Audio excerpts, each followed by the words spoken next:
Okay, I believe we are just about set. Audio is looking alright. So let's go ahead and just jump right into it. We ended off, I'll switch back over here. Oh, and I need to update the drink.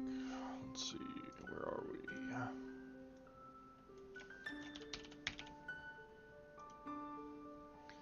Alright, so we left off last time at the end of part 2, and we're getting ready to start in at part 3. There's been plenty of action. There's been the twists are starting to come in, and now the group of castaways have decided that it's time to bring it out in the open and talk about the fact that there's something not quite right about this little vacation of theirs. So let's go ahead and get right back in. We will lead off with part 3, chapter 1 of The Mysterious Island. It was now 2 years and a half since the castaways from the balloon had been thrown on Lincoln Island, and during that period, there had been no communication between them and their fellow creatures.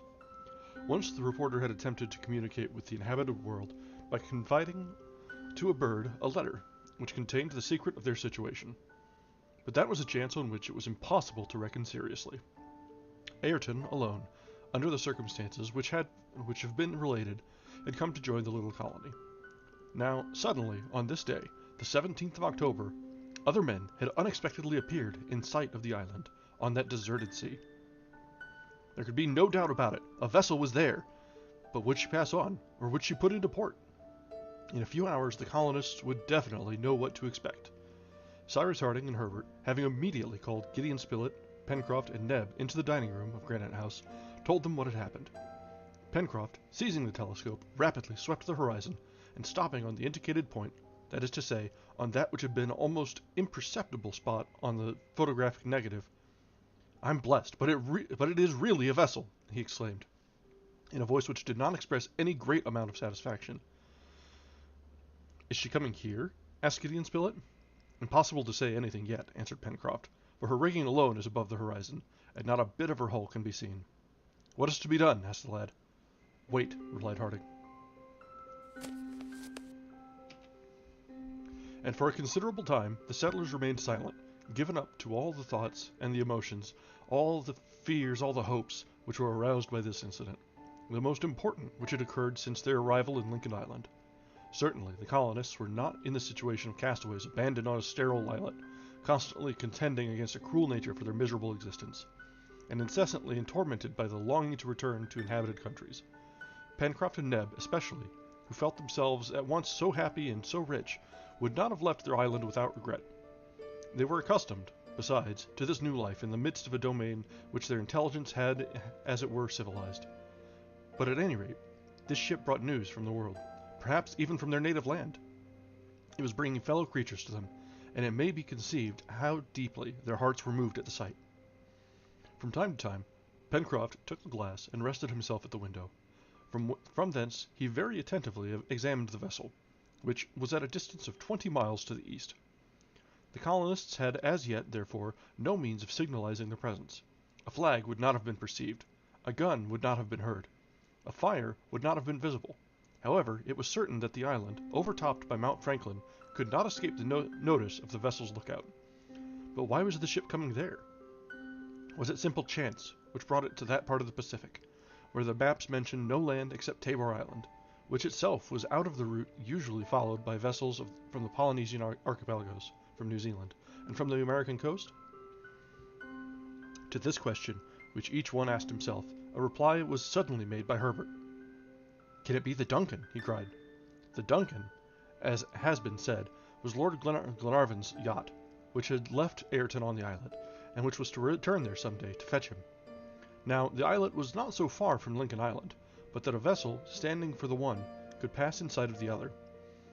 150 miles only separated them in longitude, and 70 in latitude. We must tell Ayrton, said Gideon Spilett, and send for him immediately. He alone can say if it is the Duncan. This was the opinion of all, and the reporter, going to the telegraphic apparatus, which placed the corral in communication with Granite House, sent this telegram: "Come with all possible speed." In a few minutes the bell sounded. "I am coming," replied Ayrton. Then the settlers continued to watch the vessel. "If it is the Duncan," said Herbert, "Ayrton will recognize her without difficulty, since he sailed on board her for some time." And if he recognizes her," added Pencroft, "it will agitate him exceedingly." "Yes," answered Cyrus Harding, "but now Ayrton is worthy to return on board the Duncan, and pray heaven that it is indeed Lord Glenarvan's yacht, for I should be suspicious of any other vessel. These are ill-famed seas, and I have always feared a visit from Malay pirates to our island." "We could defend it," cried Herbert. "No doubt, my boy," answered the engineer, smiling, "but it would be better not to have to defend it." "A useless observation," said Spilett. "Lincoln Island is unknown to navigators, since it is not marked even on the most recent maps. Do you think, Cyrus, that is a sufficient motive for a ship, finding herself unexpectedly in sight of a new land, to try and visit rather than avoid it?" "Certainly," replied Pencroft. "I think so too," added the engineer. "It may even be said that it is the duty of a captain to come and survey any land or island not yet known, and Lincoln Island is in this position." "Well," said Pencroft, "suppose this vessel comes and anchors there, a few cables' length from our island. What shall we do?" This sudden question remained, at first, without any reply, but Cyrus Harding, after some moments' thought, replied in the calm tone which was usual to him: "What shall we do, my friends? What we ought to do is this. We will communicate with the ship, we will take our passage on board her, and we will leave our island, after having taken possession of it in the name of the United States. Then we will return, with any who may wish to follow us, to colonize it definitely, and endow the American Republic with a useful station in this part of the Pacific Ocean." "Hurrah!" exclaimed Pencroft, "and that will be no small present which we shall make to our country. The colonization is already almost finished. Names are given to every part of the island. There is a natural port, fresh water, roads, a telegraph, a dockyard, and manufactories. And there will be nothing to be done but to inscribe Lincoln Island on the maps."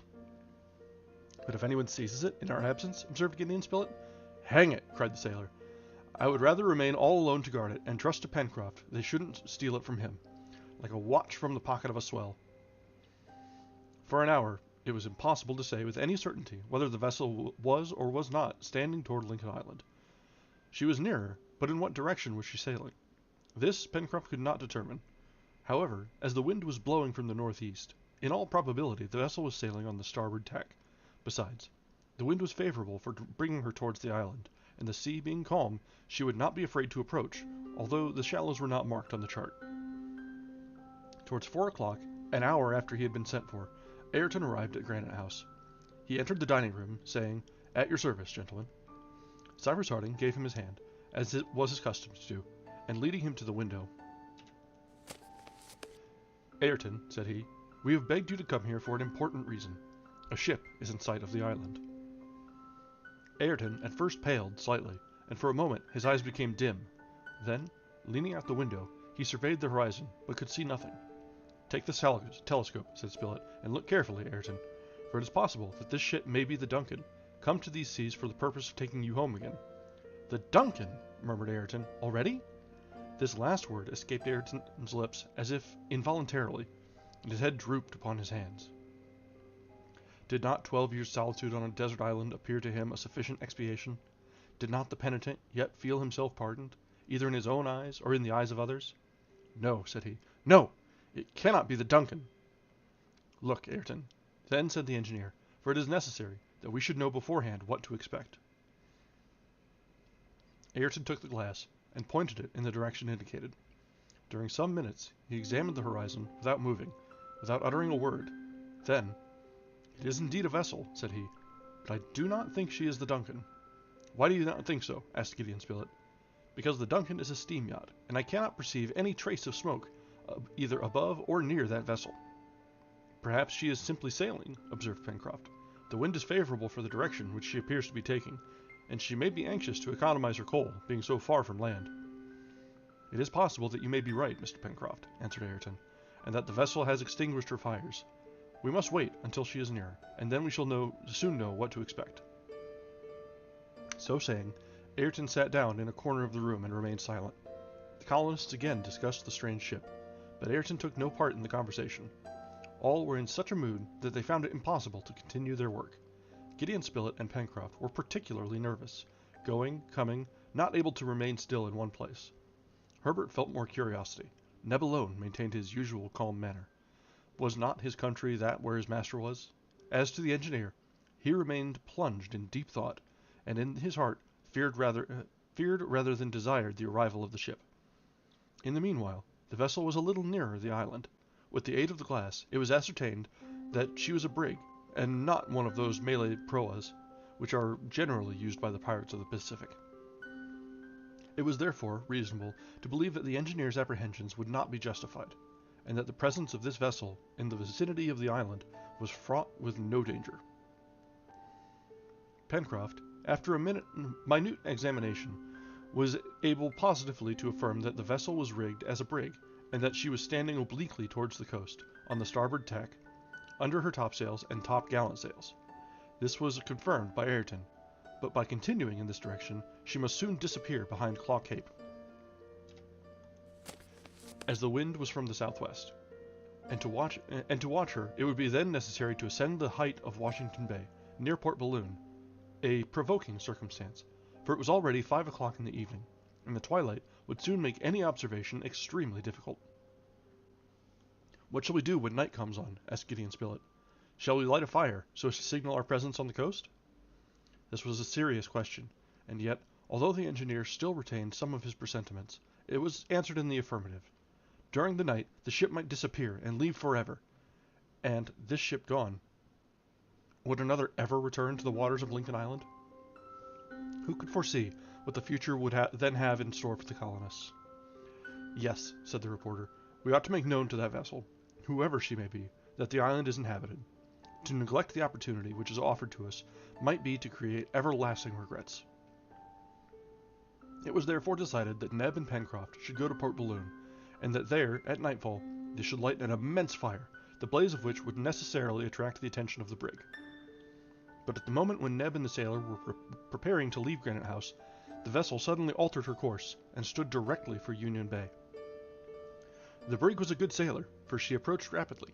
Neb and Pencroft put off their departure, therefore, and the glass was put into Ayrton's hands, that he might ascertain for certain whether the ship was or was not the Duncan. The Scotch yacht was also rigged as a brig.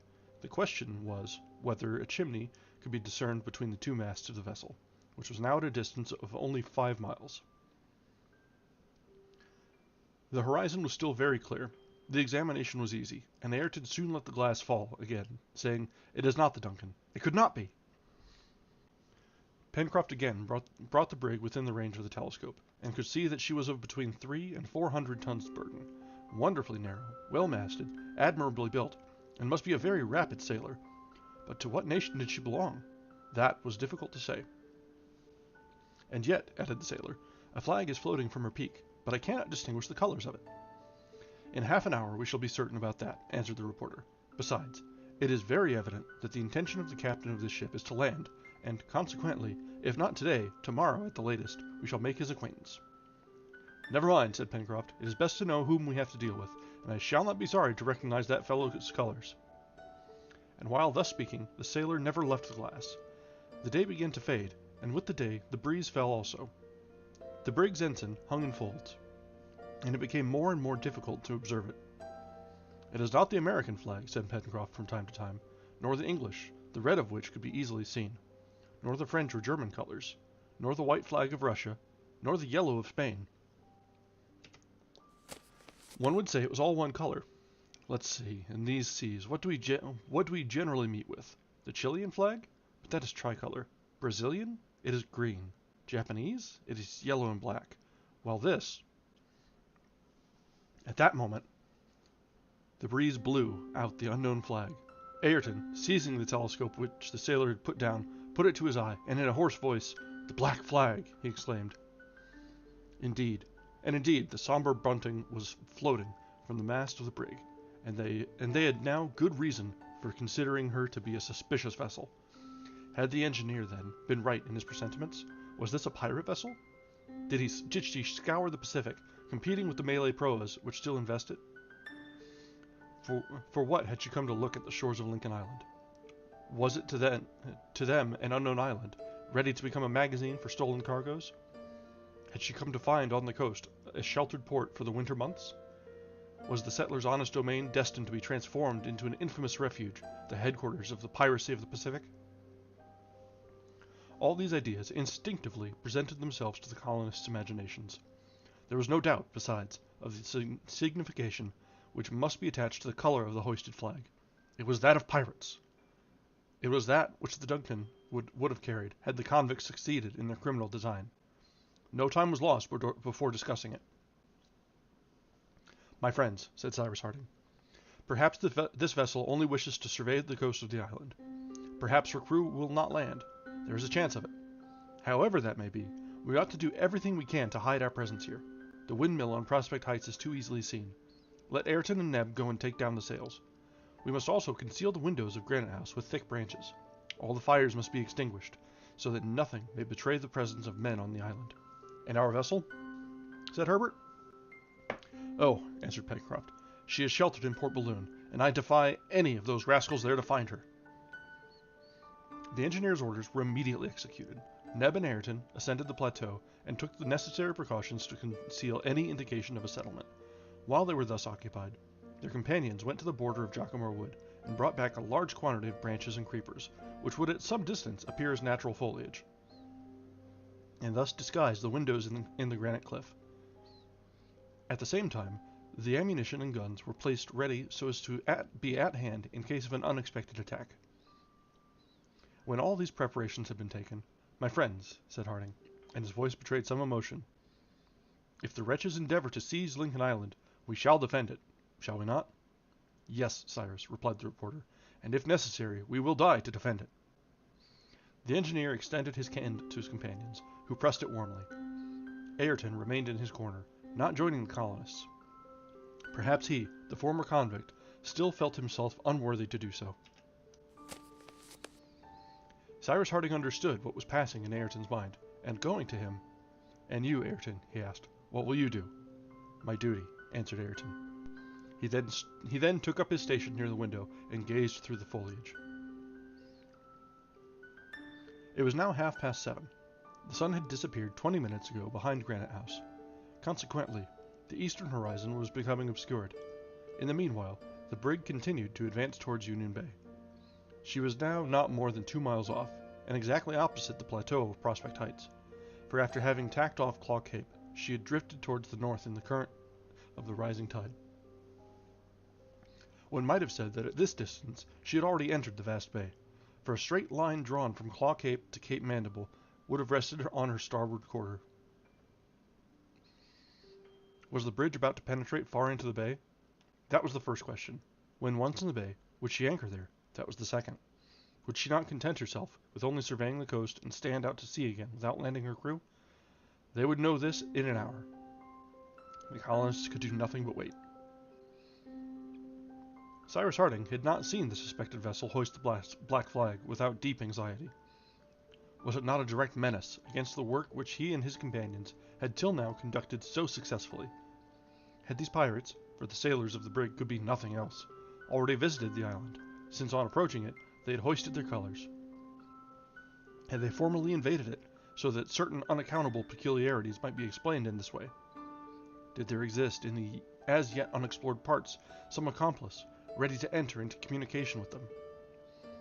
To all these questions, which he mentally asked himself, Harding knew not what to reply, but he felt that the safety of the colony could not but be seriously threatened by the arrival of the brig. However, he and his companions were determined to fight to the last gasp. It would have been very important to know if the pirates were numerous and better armed than the colonists. But how was this information to be obtained? Night fell. The new moon had disappeared. Profound darkness enveloped the island and the sea. No light could pierce through the heavy piles of clouds on the horizon. The wind had died away completely with the twilight. Not a leaf rustled on the trees, not a ripple murmured on the shore. Nothing could be seen of the ship, all her lights being extinguished, and if she was still inside of the island, her whereabouts could not be discovered. "Well, who knows?" said Pencroft. "Perhaps that cursed craft will stand off during the night, and we shall see nothing of her at daybreak." As if in reply to the sailor's observation, a bright light flashed in the darkness, and a cannon shot was heard. The vessel was still there, and had guns on board. 6 seconds elapsed between the flash and the report. Therefore, the brig was about 1.25 miles from the coast. At the same time, the chains were heard rattling from the hawseholes. The vessel had just anchored in sight of Granite House.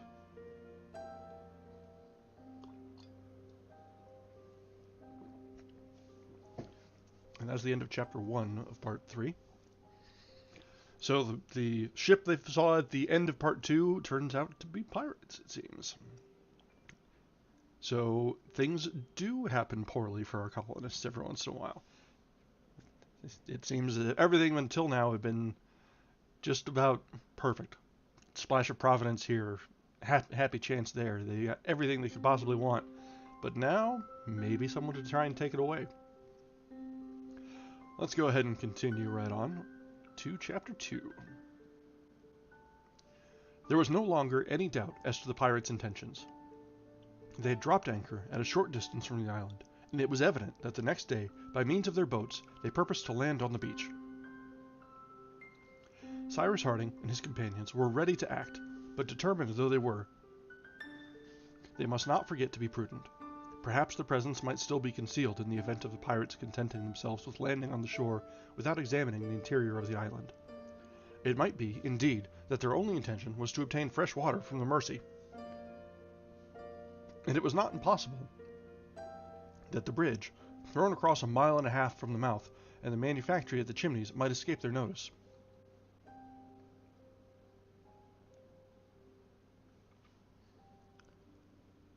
But why was that flag hoisted at the brig's peak? What was that shot fired for? Pure bravado, doubtless, unless it was a sign of the act of taking possession. Harding knew now that the vessel was well armed. And what had the colonists of Lincoln Island to reply to the pirates' guns? A few muskets only. However, observed Cyrus Harding, here we are in an impregnable position. The enemy cannot discover the mouth of the outlet, now that it is hidden under rocks, reeds, and grass. And consequently, it would be impossible for them to penetrate into Granite House. But our plantations, our poultry yard, our corral, everything, exclaimed Pencroft, stamping his foot. They may spoil everything, destroy everything, in a few hours. Everything, Pencroft, answered Harding, and we have no means of preventing them. Are they numerous? That is the question, said the reporter. If they are not more than a dozen, we shall be able to stop them, but 40, 50, more perhaps? Captain Harding, then said Ayrton, advancing toward the engineer, will you give me leave? For what, my friend? To go to that vessel to find out the strength of her crew. But Ayrton, answered the engineer, hesitating, you will risk your life. Why not, sir? That is more than your duty. I have more than my duty to do, replied Ayrton. Will you go to the ship in the boat? Asked Gideon Spilett. No, sir, but I will swim. A boat would be seen where a man may glide between wind and water. Do you know that the brig is 1.25 miles from the shore? Said Herbert. I am a good swimmer, Mr. Herbert. I tell you, it is risking your life, said the engineer. That is no matter, answered Ayrton. Captain Harding, I ask this as a favor. Perhaps it will be a means of raising me in my own eyes. Go, Ayrton, replied the engineer. who felt sure that a refusal would have deeply wounded the former convict, now become an honest man. "I will accompany you," said Pencroft. "You mistrust me," said Ayrton quickly. Then more humbly, "Alas." "No, no," exclaimed Harding with animation. "No, Ayrton, Pencroft does not mistrust you. You interpret his words wrongly." "Indeed," returned the sailor, "I only propose to accompany Ayrton as far as the islet. It may be, although it is scarcely possible, that one of these villains has landed, and in that case, 2 men will not be too many to hinder him from giving the alarm. I will wait for Ayrton on the islet, and he shall go alone to the vessel, since he has proposed to do so." These things agreed to, Ayrton made preparations for his departure. His plan was bold, but it might succeed, thanks to the darkness of the night. Once arrived at the vessel's side, Ayrton, holding on to the main chains, might reconnoiter the number and perhaps overhear the intentions of the pirates. Ayrton and Pencroft, followed by their companions, descended to the beach. Ayrton undressed and rubbed himself with grease, so as to suffer less from the temperature of the water, which was still cold. He might, indeed, be obliged to remain in it for several hours. Pencroft and Neb, during this time, had gone out to fetch the boat, moored a few hundred feet higher up, on the banks of the Mersey, and by the time they returned, Ayrton was ready to start. The coat was thrown over his shoulders, and the settlers all came round to press his hand.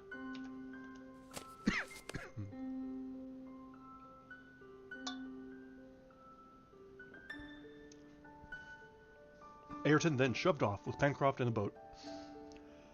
It was 10:30 in the evening when the 2 adventurers disappeared in the darkness. Their companions returned to wait at the Chimneys. The channel was easily traversed, and the boat touched the opposite shore of the islet. This was not done without precaution, for fear lest the pirates might be roaming about there, but after a careful survey, it was evident that the islet was deserted. Ayrton then, followed by Pencroft, crossed it with a rapid step, scaring the birds nestled in the holes of the rocks. Then, without hesitating, he plunged into the sea, and swam noiselessly in the direction of the ship, in which a few lights had recently appeared, showing her exact situation. As to Pencroft, he crouched down in a cleft of the rock, and awaited the return of his companion. In the meanwhile, Ayrton, swimming with a vigorous stroke, glided through the sheet of water without producing the slightest ripple. His head just emerged above it, and his eyes were fixed on the dark hull of the brig, from which the lights were reflected in the water. He thought only of the duty which he had promised to accomplish, and nothing of the danger which he ran, not only on board the ship, but in the sea, often frequented by sharks. The current bore him along, and he rapidly receded from the shore. Half an hour afterwards, Ayrton, without having been either seen or heard, arrived at the ship and caught hold of the main chains. He took breath, then, hoisting himself up, he managed to reach the extremity of the cutwater. There were drying several pairs of sailors' trousers. He put on a pair, then, settling himself firmly, he listened. They were not sleeping on board the brig. On the contrary, they were talking, singing, laughing, and these were the sentences, accompanied with oaths, which principally struck Ayrton. "Our brig is a famous acquisition. She sails well, and merits her name of the Speedy. She would show all the navy of Norfolk a clean pair of heels. Hurrah for the captain! Hurrah for Bob Harvey!" What Ayrton felt when he overheard this fragment of conversation may be understood when it is known that in this Bob Harvey he recognized one of his old Australian companions, a daring sailor who had continued his criminal career. Bob Harvey had seized, on the shores of Norfolk Island, this brig, which was loaded with arms, ammunition, utensils, and tools of all sorts, destined for one of the Sandwich Islands. All his gang had gone on board, and pirates, after having been convicts, these wretches, more ferocious than the Malays themselves, scoured the Pacific, destroying vessels and massacring their crews. The convicts spoke loudly. They recounted their deeds, drinking deeply at the same time, and this is what Ayrton gathered. The actual crew of the Speedy was comprised solely of English prisoners escaped from Norfolk Island. Here, it may be well to explain that this island was in 29 degrees 2 minutes south latitude and 165 degrees 42 minutes east longitude. To the east of Australia is found a little island, 6 miles in circumference, overlooked by Mount Pitt, which rises to a height of 1,100 feet above the level of the sea. This is Norfolk Island, once the seat of an establishment in which were lodged the most intractable convicts from the English penitentiaries. They numbered 500. Under an iron discipline, threatened with terrible punishments, they were guarded by 150 soldiers, and 150 employed under the orders of the governor. It would be difficult to imagine a collection of greater ruffians. Sometimes, although very rarely, notwithstanding the extreme surveillance of which they were the object, many managed to escape, and seizing vessels which they surprised, they infested the Polynesian archipelagos. Thus had Bob Harvey and his companions done. Thus had Ayrton formerly wished to do.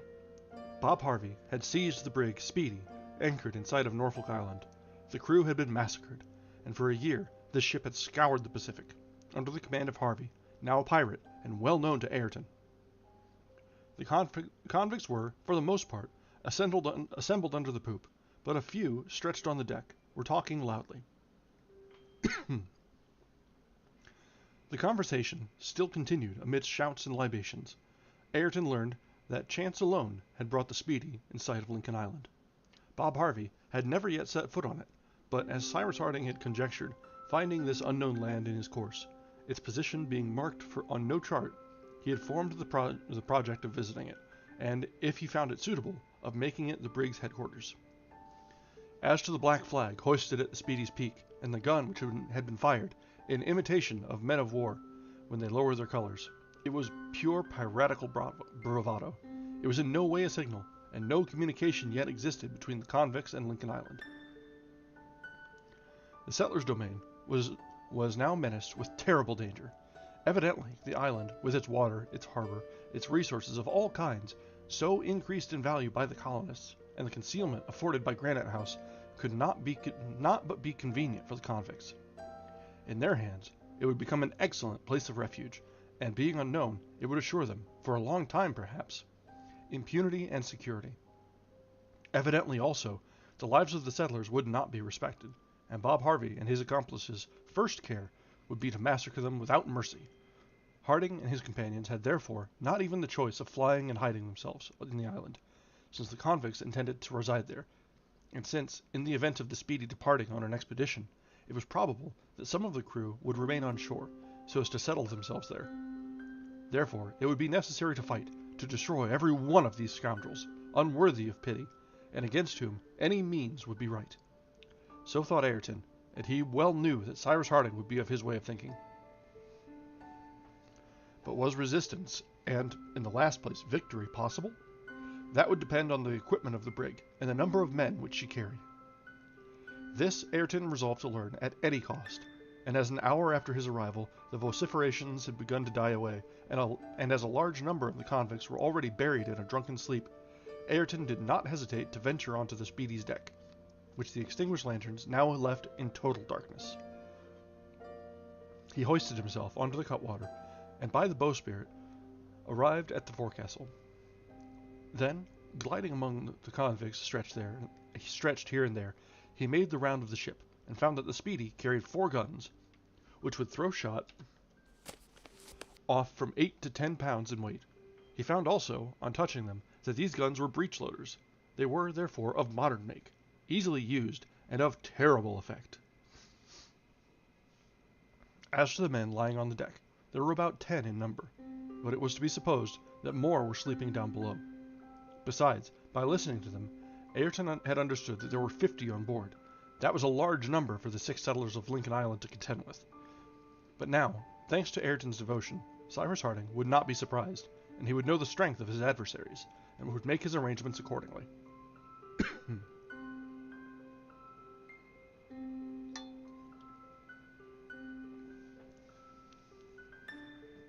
There was nothing more for Ayrton to do but to return, and render to his companions an account of the mission with which he had charged himself, and he prepared to regain the bows of the brig, so that he might let himself down into the water. But to this man, whose wish was, as he had said, to do more than his duty, there came an heroic thought. This was to sacrifice his own life, but save the island and the colonists. Cyrus Harding, evidently, could not resist 50 ruffians, all well armed, who, either by penetrating by main force into Granite House, or by starving out the besieged, could obtain from them what they wanted. And then he thought of his preservers, those who had made him again a man, and an honest man, those to whom he owed all, murdered without pity, their works destroyed, their island turned into a pirate's den. He said to himself that he, Ayrton, was the principal cause of so many disasters, since his old companion, Bob Harvey, had now realized his own plans, and a feeling of horror took possession of him. Then he was seized with an irresistible desire to blow up the brig, and with her all whom she had on board. He would perish in the explosion, but he would have done his duty. Ayrton did not hesitate. To reach the powder room, which is always situated in the after part of a vessel, was easy. There was no want of powder in a vessel which followed such a trade, and a spark would be enough to destroy it in an instant. Ayrton stole carefully along the between decks, strewn with numerous sleepers, overcome more by drunkenness than sleep. A lantern was lighted at the foot of the mainmast, round which hung a gun rack, furnished with weapons of all sorts.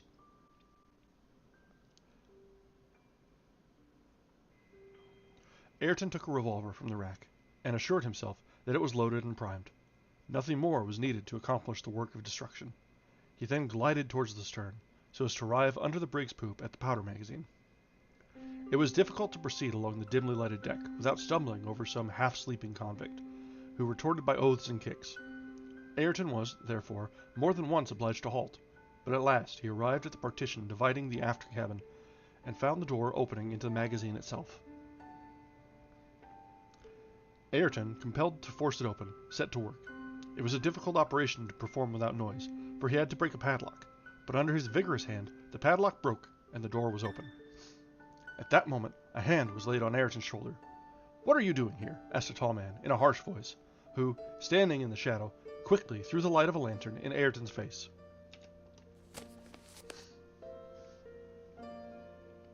Ayrton drew back. In the rapid flash of the lantern he had recognized his former accomplice, Bob Harvey, who could not have known him, as he must have thought Ayrton long since dead. "What are you doing here?" again said Bob Harvey, seizing Ayrton by the waistband.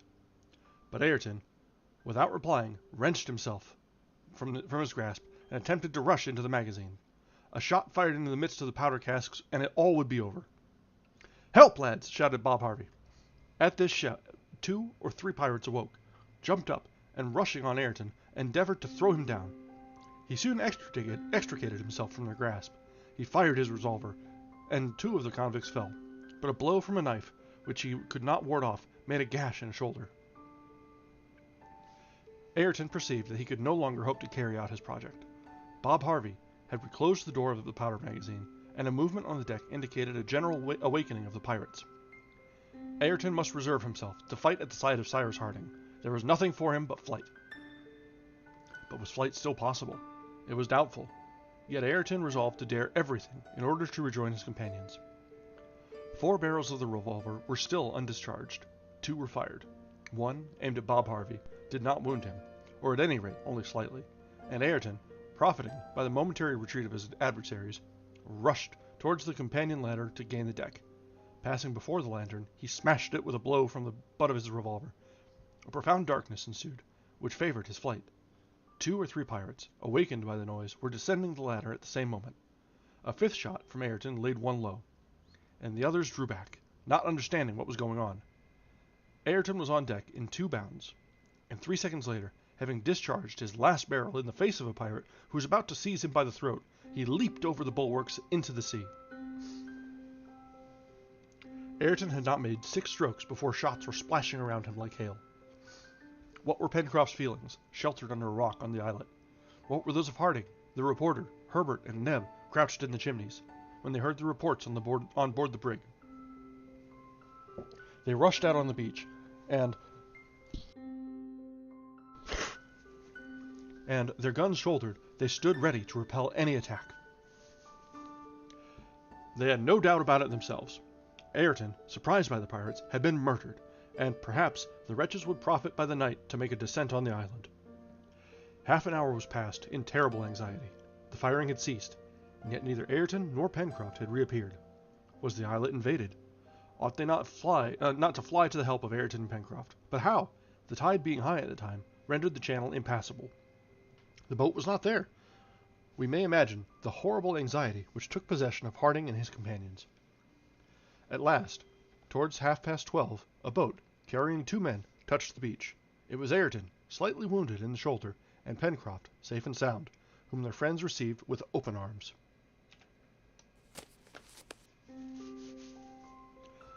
All immediately took refuge in the Chimneys. There Ayrton recounted all that had passed, even to his plan for blowing up the brig, which he had attempted to put into execution. All hands were extended to Ayrton, who did not conceal from them that their situation was serious. The pirates had been alarmed. They knew that Lincoln Island was inhabited. They would land upon it in numbers, and well armed. They would respect nothing. Should the settlers fall into their hands, they must expect no mercy. "Well, we shall know how to die," said the reporter. "Let us go in and watch," answered the engineer. "Have we any chance of escape, Captain?" asked the sailor. "Yes, Pencroft." 6 against 50? "Yes, 6, without counting—" "Who?" asked Pencroft. Cyrus did not reply, but pointed upwards. That brings us to the end of chapter 2.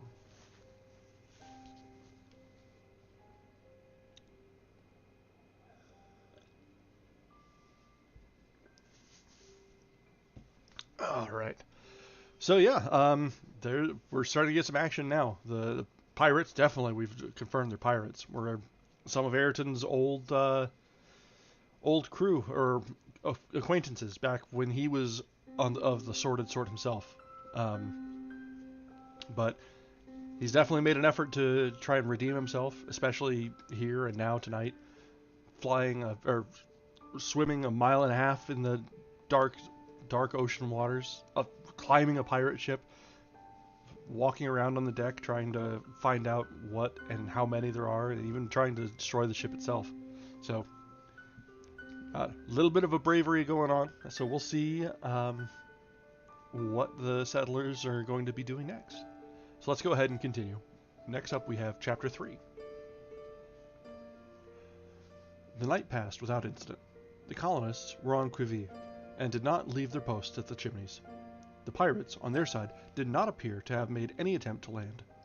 Since the last shots fired at Ayrton, not a report, not even a sound, had betrayed the presence of the brig in the neighborhood of the island. It might have been fancied that she had weighed anchor, thinking that she had to deal with her match, and had left the coast. But it was no such thing, and when day began to dawn, the settlers could see a confused mass through the morning mist. It was the Speedy. "These, my friends," said the engineer, "are the arrangements which appear to me best to make before the fog completely clears away. It hides us from the eyes of the pirates, and we can act without attracting their attention. The most important thing is that the convicts should believe that the inhabitants of the island are numerous, and consequently capable of resisting them. I therefore propose that we divide into 3 parties, the first of which shall be posted at the Chimneys, the second at the mouth of the Mercy. As to the third, I think it would be best to place it on the islet, so as to prevent, or at all events delay, any attempt at landing. We have the use of 2 rifles and 4 muskets. Each of us will be armed, and as we are amply provided with powder and shot, we need not spare our fire. We have nothing to fear from the muskets, nor even from the guns of the brig. What can they do against these rocks?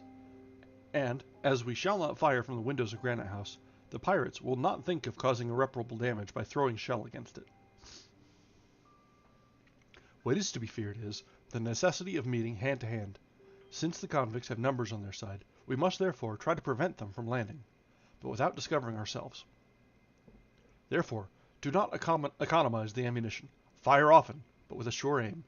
We have each 8 or 10 enemies to kill, and they must be killed." Cyrus Harding had clearly represented their situation, although he spoke in the calmest voice, as if it was a question of directing a piece of work and not ordering a battle. His companions approved these arrangements, without even uttering a word. There was nothing more to be done, but for each to take his place before the fog should be completely dissipated. Neb and Pencroft immediately ascended to Granite House, and brought back a sufficient quantity of ammunition. Gideon Spilett and Ayrton, both very good marksmen, were armed with the 2 rifles, which carried nearly a mile. The 4 other muskets were divided among Harding, Neb, and Pencroft, and Herbert.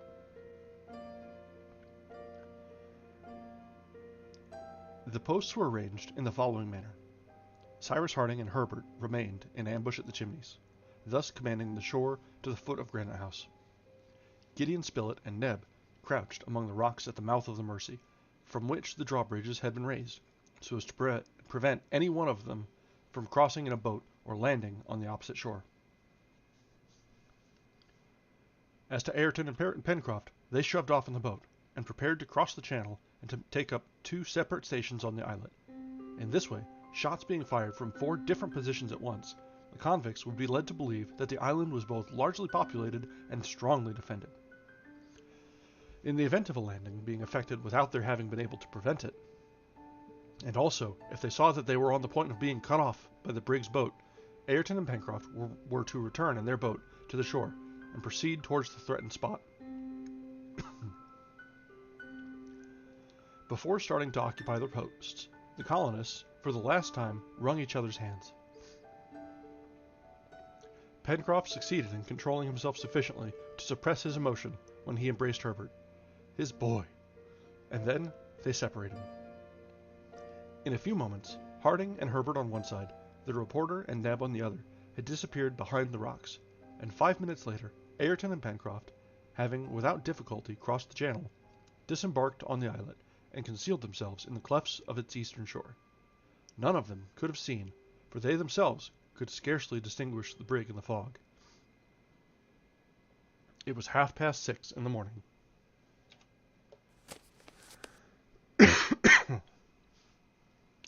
Soon the fog began to clear away, and the topmasts of the brig issued from the vapor. For some minutes, great masses rolled over the surface of the sea. Then a breeze sprang up, which rapidly dispelled the mist. The Speedy now appeared in full view, with a spring on her cable, her head to the north, presenting her larboard side to the island. Just as Harding had calculated, she was not more than 1.25 miles from the coast. The sinister black flag floated from the peak. The engineer, with his telescope, could see that the 4 guns on board were pointed at the island. They were evidently ready to fire at a moment's notice. In the meanwhile, the Speedy remained silent. About 30 pirates could be seen moving on the deck. A few more on the poop. 2 others posted in the shrouds and armed with spyglasses were attentively surveying the island. Certainly, Bob Harvey and his crew would not be able to easily give an account of what had happened during the night on board the brig. Had this half-naked man, who had forced the door of the powder magazine, and with whom they had struggled, who had 6 times discharged his revolver at them, who had killed 1 and wounded 2 others, escaped their shot? Had he been able to swim to shore? Whence did he come? What had been his object? Had his design really been to blow up the brig, as Bob Harvey had thought? All this must be confused enough to the convicts' minds, but what they could no longer doubt was that the unknown island before which the Speedy had cast anchor was inhabited, and that there was, perhaps, a numerous colony ready to defend it. And yet no one was to be seen, neither on the shore nor on the heights. The beach appeared to be absolutely deserted. At any rate, there was no trace of dwellings. Had the inhabitants fled into the interior? Thus, probably, the pirate captain reasoned, and doubtless, like a prudent man, he wished to reconnoiter the locality before he allowed his men to venture there. During an hour and a half, no indication of attack or landing could be observed on board the brig. Evidently, Bob Harvey was hesitating. Even with his strongest telescopes, he could not have perceived one of the settlers crouched among the rocks. It was not even probable that his attention had been awakened by the screen of green branches and creepers hiding the windows of Granite House, and showing rather inconspicuously on the bare rock, indeed. How could he imagine that a dwelling was hollowed out, at that height, in the solid granite? From Claw Cape to the Mandible Capes, in all the extent of Union Bay, there was nothing to lead him to suppose that the island was or could be inhabited. At 8 o'clock, however, the colonists observed a movement on board the Speedy. A boat was lowered, and 7 men jumped into her. They were armed with muskets. 1 took the yoke lines, 4 others the oars, and 2 others, kneeling in the bows, ready to fire, reconnoitered the island. Their object was no doubt to make an examination, but not to land, for in the latter case they would have come in larger numbers. The pirates from the lookout could have seen that the coast was sheltered by an islet, separated from it by a channel half a mile in width. However, it was soon evident to Cyrus Harding, on observing the direction followed by the boat, that they would not attempt to penetrate into the channel, but would land on the islet. Pencroft and Ayrton, each hidden in a narrow cleft of the rock, saw them coming directly towards them, and waited till they were within range. The boat advanced with extreme caution. The oars only dipped into the water at long intervals. It could now be seen that one of the convicts held the lead line in his hand, and that he wished to fathom the depth of the channel, hollowed out by the current of the Mercy. This showed that it was Bob Harvey's intention to bring his brig as near as possible to the coast. About 30 pirates, scattered in the rigging, followed every movement of the boat, and took the bearings of certain landmarks which would allow them to approach without danger. The boat was not more than 2 cable lengths off the islet when she stopped. The man at the tiller stood up and looked for the best place at which to land. At that moment, 2 shots were heard. Smoke curled up from among the rocks of the islet. The man at the helm and the man with the lead line fell backwards into the boat. Ayrton's and Pencroft's balls had struck them both at the same moment. Almost immediately, a louder report was heard. A cloud of smoke issued from the brig's side, and a ball, striking the summit of the rock which sheltered Ayrton and Pencroft, made it fly in splinters. But the 2 marksmen remained unhurt. Horrible imprecations burst from the boat, which immediately continued its way. The man who had been at the tiller was replaced by one of his comrades, and the oars were rapidly plunged into the water. However, instead of returning on board as might have been expected, the boat coasted along the islet, so as to round its southern point. The pirates pulled vigorously at their oars, that they might get out of range of the bullets. They advanced to within 5 cables' lengths of that part of the shore terminated by Flotsam Point, and after having rounded it in a semicircular line, still protected by the brig's guns, they proceeded towards the mouth of the Mercy. Their evident intention was to penetrate into the channel and cut off the colonists posted on the islet in such a way that whatever their numbers might be, being placed between the fire from the boat and the fire from the brig, they would find themselves in a very disadvantageous position. A quarter of an hour passed while the boat advanced in this direction. Absolute silence, perfect calm, reigned in the air and on the water. Pencroft and Ayrton, although they knew they ran the risk of being cut off, had not left their post. Both that they did not wish to show themselves as yet to their assailants, and expose themselves to the Speedy's guns, and that they relied on Neb and Gideon Spilett, watching at the mouth of the river, and on Cyrus Harding and Herbert in ambush among the rocks at the Chimneys. 20 minutes after the first shots were fired, the boat was less than 2 cable lengths off the Mercy. As the tide was beginning to rise with its accustomed violence, caused by the narrowness of the straits, the pirates were drawn towards the river, and it was only by dint of hard rowing that they were able to keep in the middle of the channel. But as they were passing within good range of the mouth of the Mercy, 2 balls saluted them, and 2 more of their number were laid in the bottom of the boat. Neb and Spilett had not missed their aim. The brig immediately sent a second ball on the post betrayed by the smoke, but without any other result than that of splintering the rock. The boat now contained only 3 able men. Carried on by the current, it shot through the channel with the rapidity of an arrow, passed before Harding and Herbert, who, not thinking it within range, withheld their fire. Then, rounding the northern point of the islet, with the 2 remaining oars, they pulled towards the brig. Hitherto, the settlers had nothing to complain of. Their adversaries had certainly had the worst of it. The latter already counted 4 men seriously wounded, if not dead. They, on the contrary, unwounded, had not missed a shot. If the pirates continued to attack them in this way, if they renewed their attempt to land by means of a boat, they could be destroyed one by one. It was now seen how advantageous the engineers' arrangements had been. The pirates would think that they had to deal with numerous and well-armed adversaries, whom they could not easily get the better of. Half an hour passed before the boat, having to pull against the current, could get alongside the Speedy. Frightful cries were heard when they returned on board with the wounded. 2 or 3 guns were fired with no results.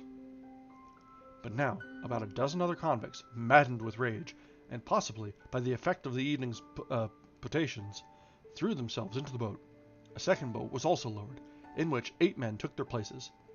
and while the first pulled straight for the islet to dislodge the colonists from thence, the second maneuvered so as to force the entrance of the Mercy. The situation was evidently becoming very dangerous for Pencroft and Ayrton, and they saw that they must regain the mainland. However, they waited till the first boat was within range, when two well-directed balls threw its crew into disorder. Then Pencroft and Ayrton, abandoning their posts under fire from the dozen muskets, ran across the islet at full speed, jumped into their boat, crossed the channel at the moment the second boat reached the southern end, and ran to hide themselves in the chimneys. They had scarcely rejoined Cyrus, Harding, and Herbert before the islet was overrun with pirates in every direction. Almost at the same moment, fresh reports resounded from the Mercy station, to which the second boat was rapidly approaching. 2 out of the 8 men who manned her were mortally wounded by Gideon Spilett and Neb, and the boat herself, carried irresistibly onto the reefs, was stove in at the mouth of the Mercy. But the 6 survivors, holding their muskets above their heads to preserve them from contact with the water, managed to land on the right flank of the river. Then, finding that they were exposed to the fire of the ambush there, they fled in the direction of Flotsam Point, out of the range of the balls. The actual situation was this. On the islet were a dozen convicts, of whom some were no doubt wounded, but who still had a boat at their disposal. On the island were 6, but who could not by any possibility reach Granite House, as they could not cross the river, all the bridges being raised. "Hello!" exclaimed Pencroft as he rushed into the chimneys. "Hello! What do you think of it now?" "I think," answered the engineer, "that the combat will now take a new form, for it cannot be supposed that the convicts will be so foolish as to remain in a position so unfavorable for them."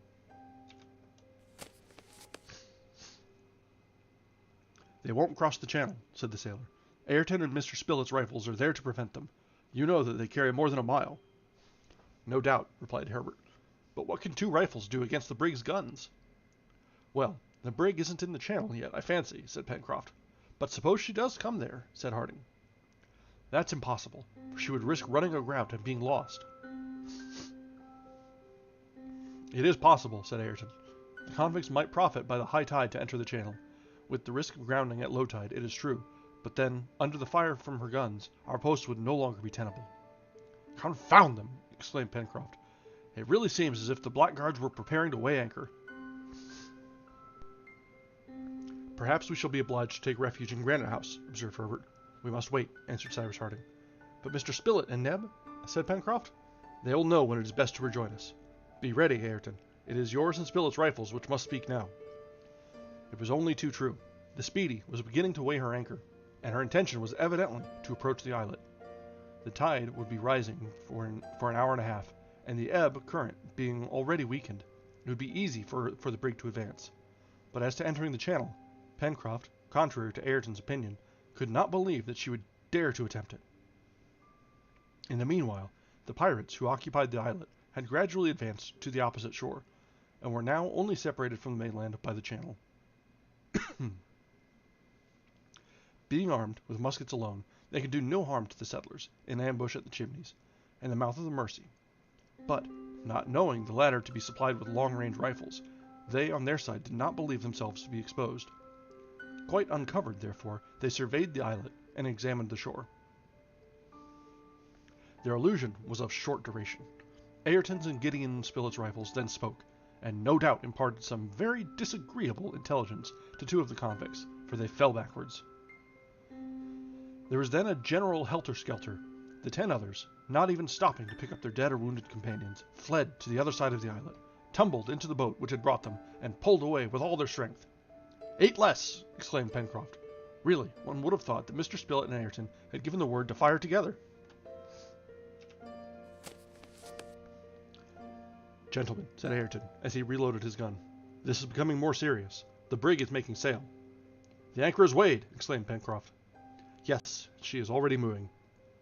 In fact, they could distinctly hear the creaking of the windlass. The Speedy was at first held by her anchor. Then, when that had been raised, she began to drift towards the shore.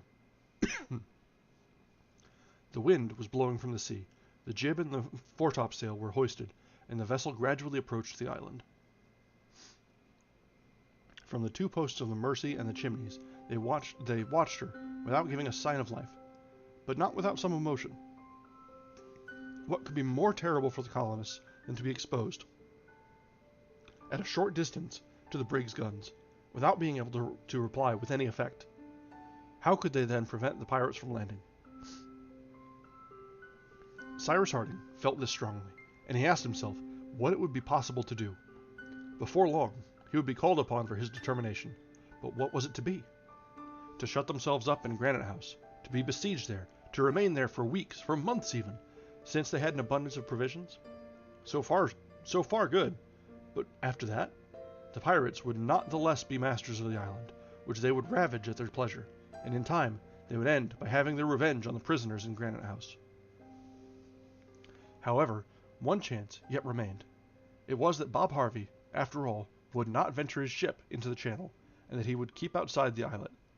He would still be separated from the coast by half a mile, and at that distance his shot could not be very destructive.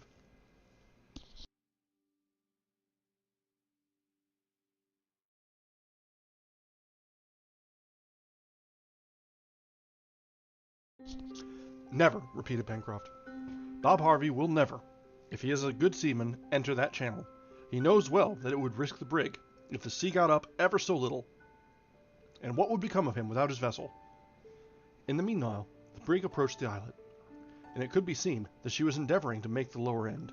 The breeze was light, and as the current had then lost much of its force, Bob Harvey had absolute command over his vessel. The route previously followed by the boats had allowed her to reconnoiter the channel, and she boldly entered it.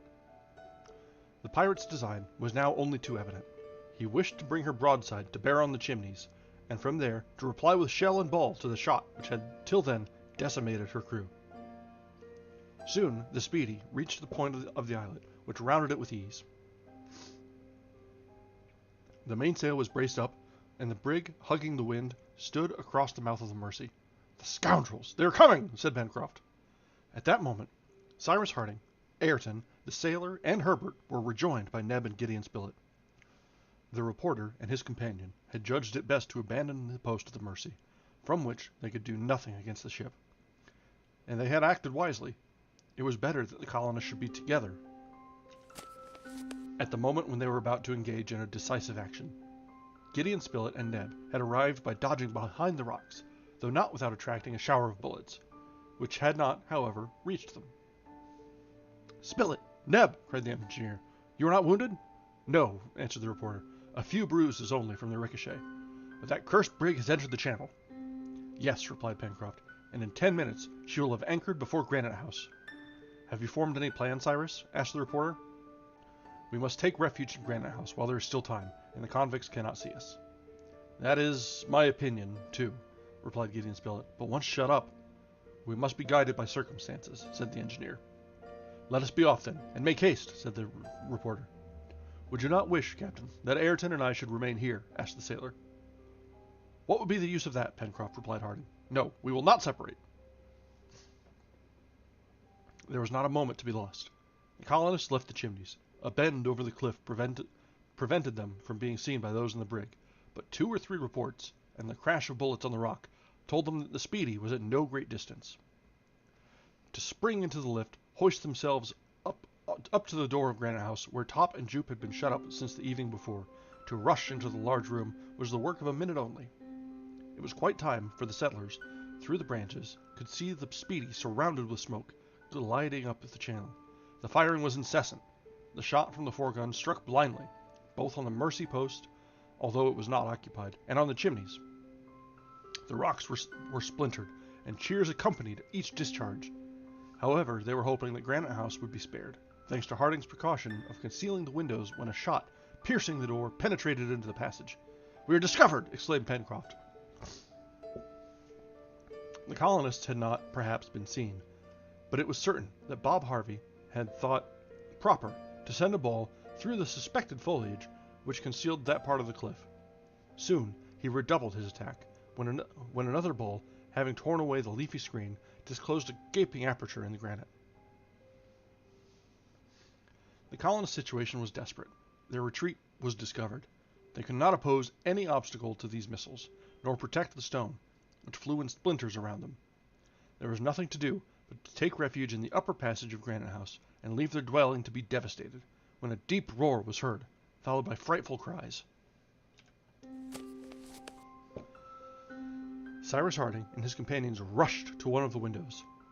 The brig, irresistibly raised on a sort of waterspout, had just split in two, and in less than 10 seconds she was swallowed up with all her criminal crew. And that is the end of chapter 3, and what an end.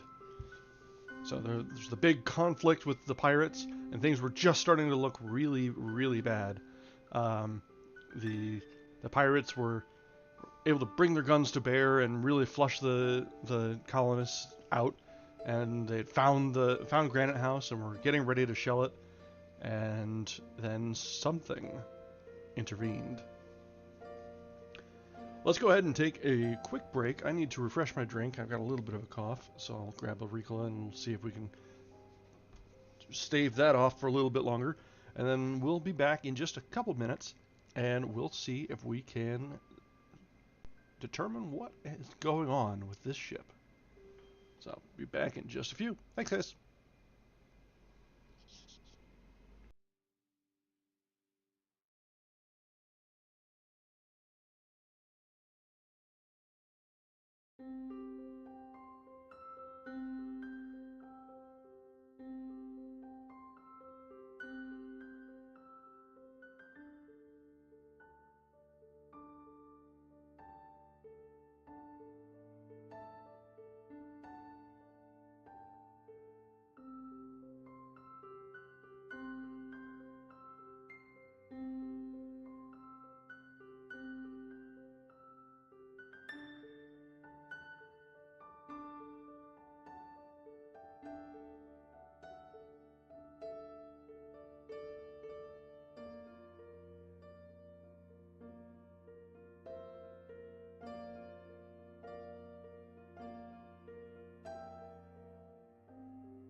Okay, we are back with a little bit more of a bite in this drink.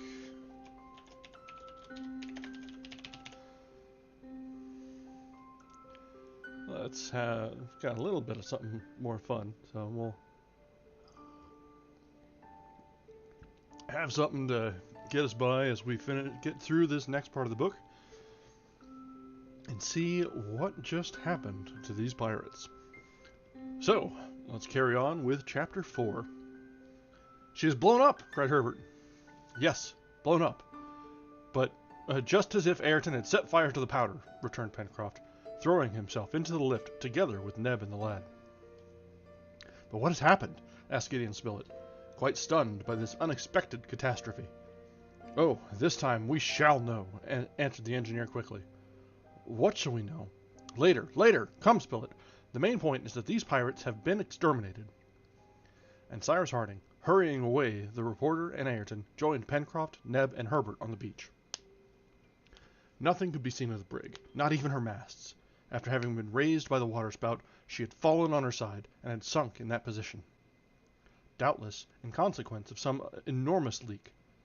But as in that place the channel was not more than 20 feet in depth, it was certain that the sides of the submerged brig would reappear at low water. A few things from the wreck floated on the surface of the water. A raft could be seen consisting of spare spars, coops of poultry, with their occupants still living, boxes and barrels, which gradually came to the surface, after having escaped through the hatchways, but no pieces of the wreck appeared, neither planks from the deck nor timber from the hull, which rendered the sudden disappearance of the Speedy perfectly inexplicable.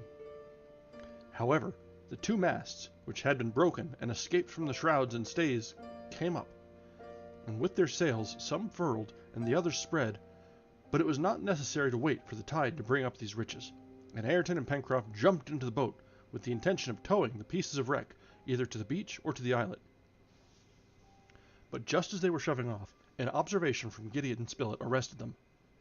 "What about those six convicts who disembarked on the right side of the Mercy?" said he. In fact, it would not do to forget that the 6 men whose boat had gone to pieces on the rocks had landed at Flotsam Point. They looked in that direction. None of the fugitives were visible. It was probable that, having seen their vessel engulfed in the channel, they had fled into the interior of the island. "We will deal with them later," said Harding. "As they are armed, they will still be dangerous. But as it is, 6 against 6, the chances are equal. To the most pressing business first." Ayrton and Pencroft pulled vigorously towards the wreck. The sea was calm, and the tide very high, as there had been a new moon but 2 days before. A whole hour at least would elapse before the hull of the brig could emerge from the water of the channel. Ayrton and Pencroft were able to fasten the masts and spars by means of ropes, the ends of which were carried to the beach. There, by the united efforts of the settlers, the pieces of wreck were hauled up. Then the boat picked up all that was floating, coops, barrels, and boxes, which were immediately carried to the chimneys. Several bodies floated also. Among them Ayrton recognized that of Bob Harvey, which he pointed out to his companion, saying with some emotion, That is what I have been, Pencroft. But what you are no longer, brave Ayrton, returned the sailor warmly. It was singular enough that so few bodies floated. Only 5 or 6 were counted, which were already being carried by the currents toward the open sea. Very probably, the convicts had not had time to escape, and the ship, lying over on her side, the greater number of them had remained below. Now, the current, by carrying the bodies of these miserable men out to sea, would spare the colonists the sad task of burying them in some corner of their island. For 2 hours, Cyrus Harding and his companions were solely occupied in hauling up the spars onto the sand, and then in spreading the sails, which were perfectly uninjured. They spoke little.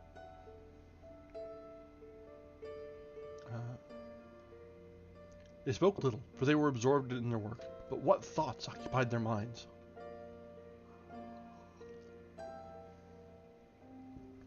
The possession of this brig, or rather all that she contained, was a perfect mine of wealth.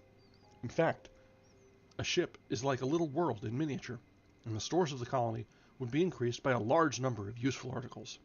It would be, on a large scale, equivalent to the chest found at Flotsam Point. And besides, thought Pencroft, why should it be impossible to refloat the brig? If she has only a leak, that may be stopped up.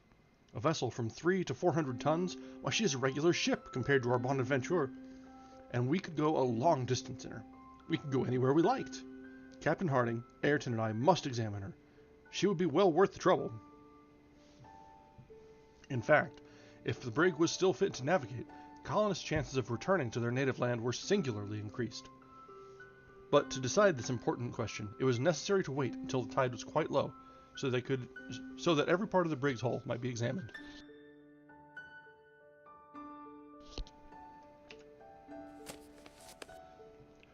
When their treasures had been safely conveyed on shore, Harding and his companions agreed to devote some minutes to breakfast.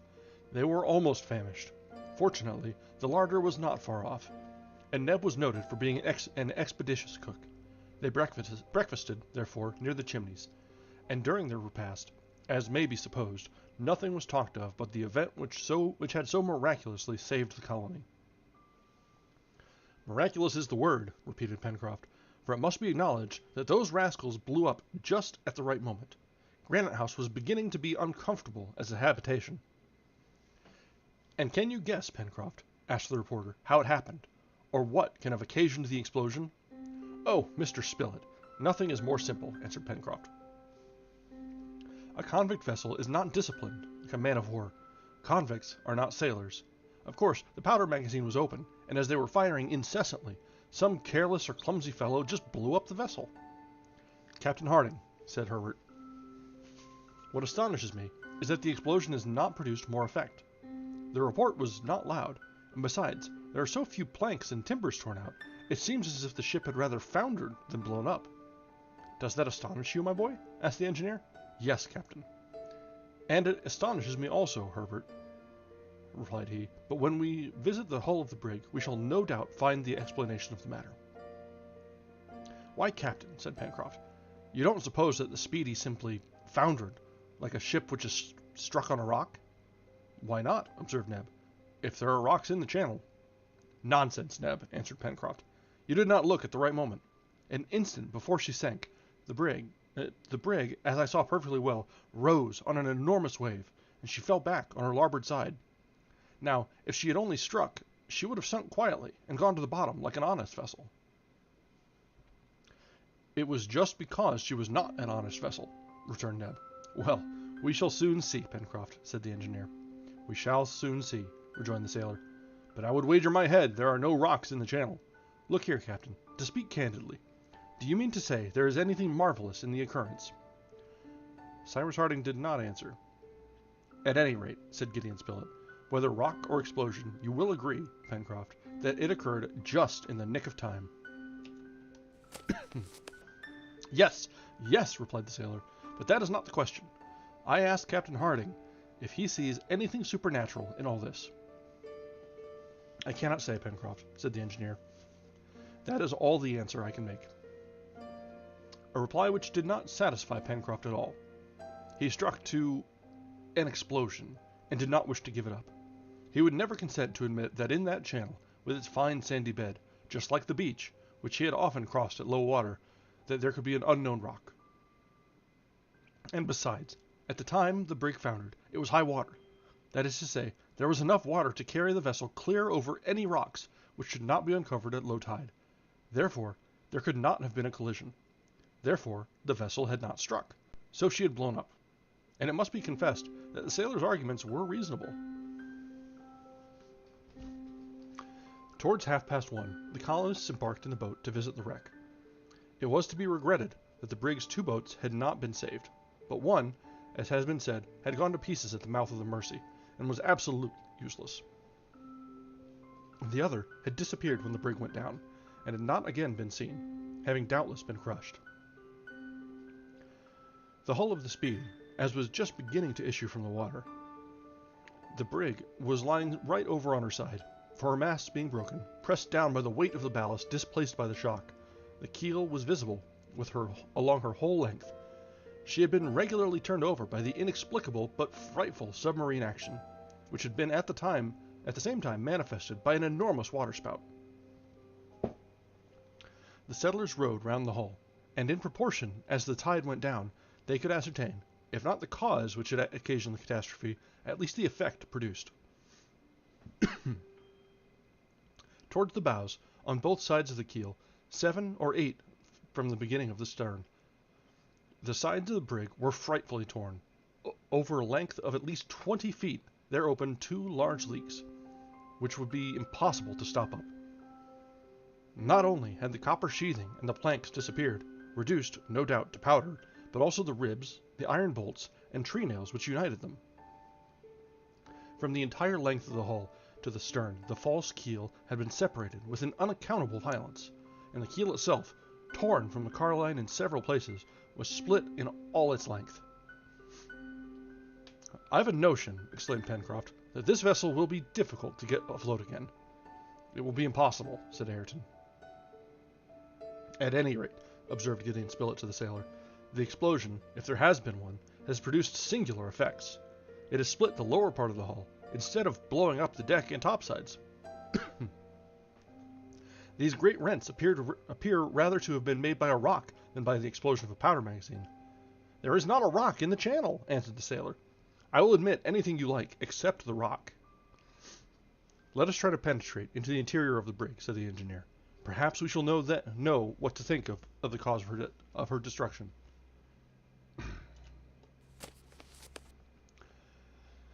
This was the best thing to be done, and it was agreed, besides, to take an inventory of all the treasures on board and to arrange their preservation.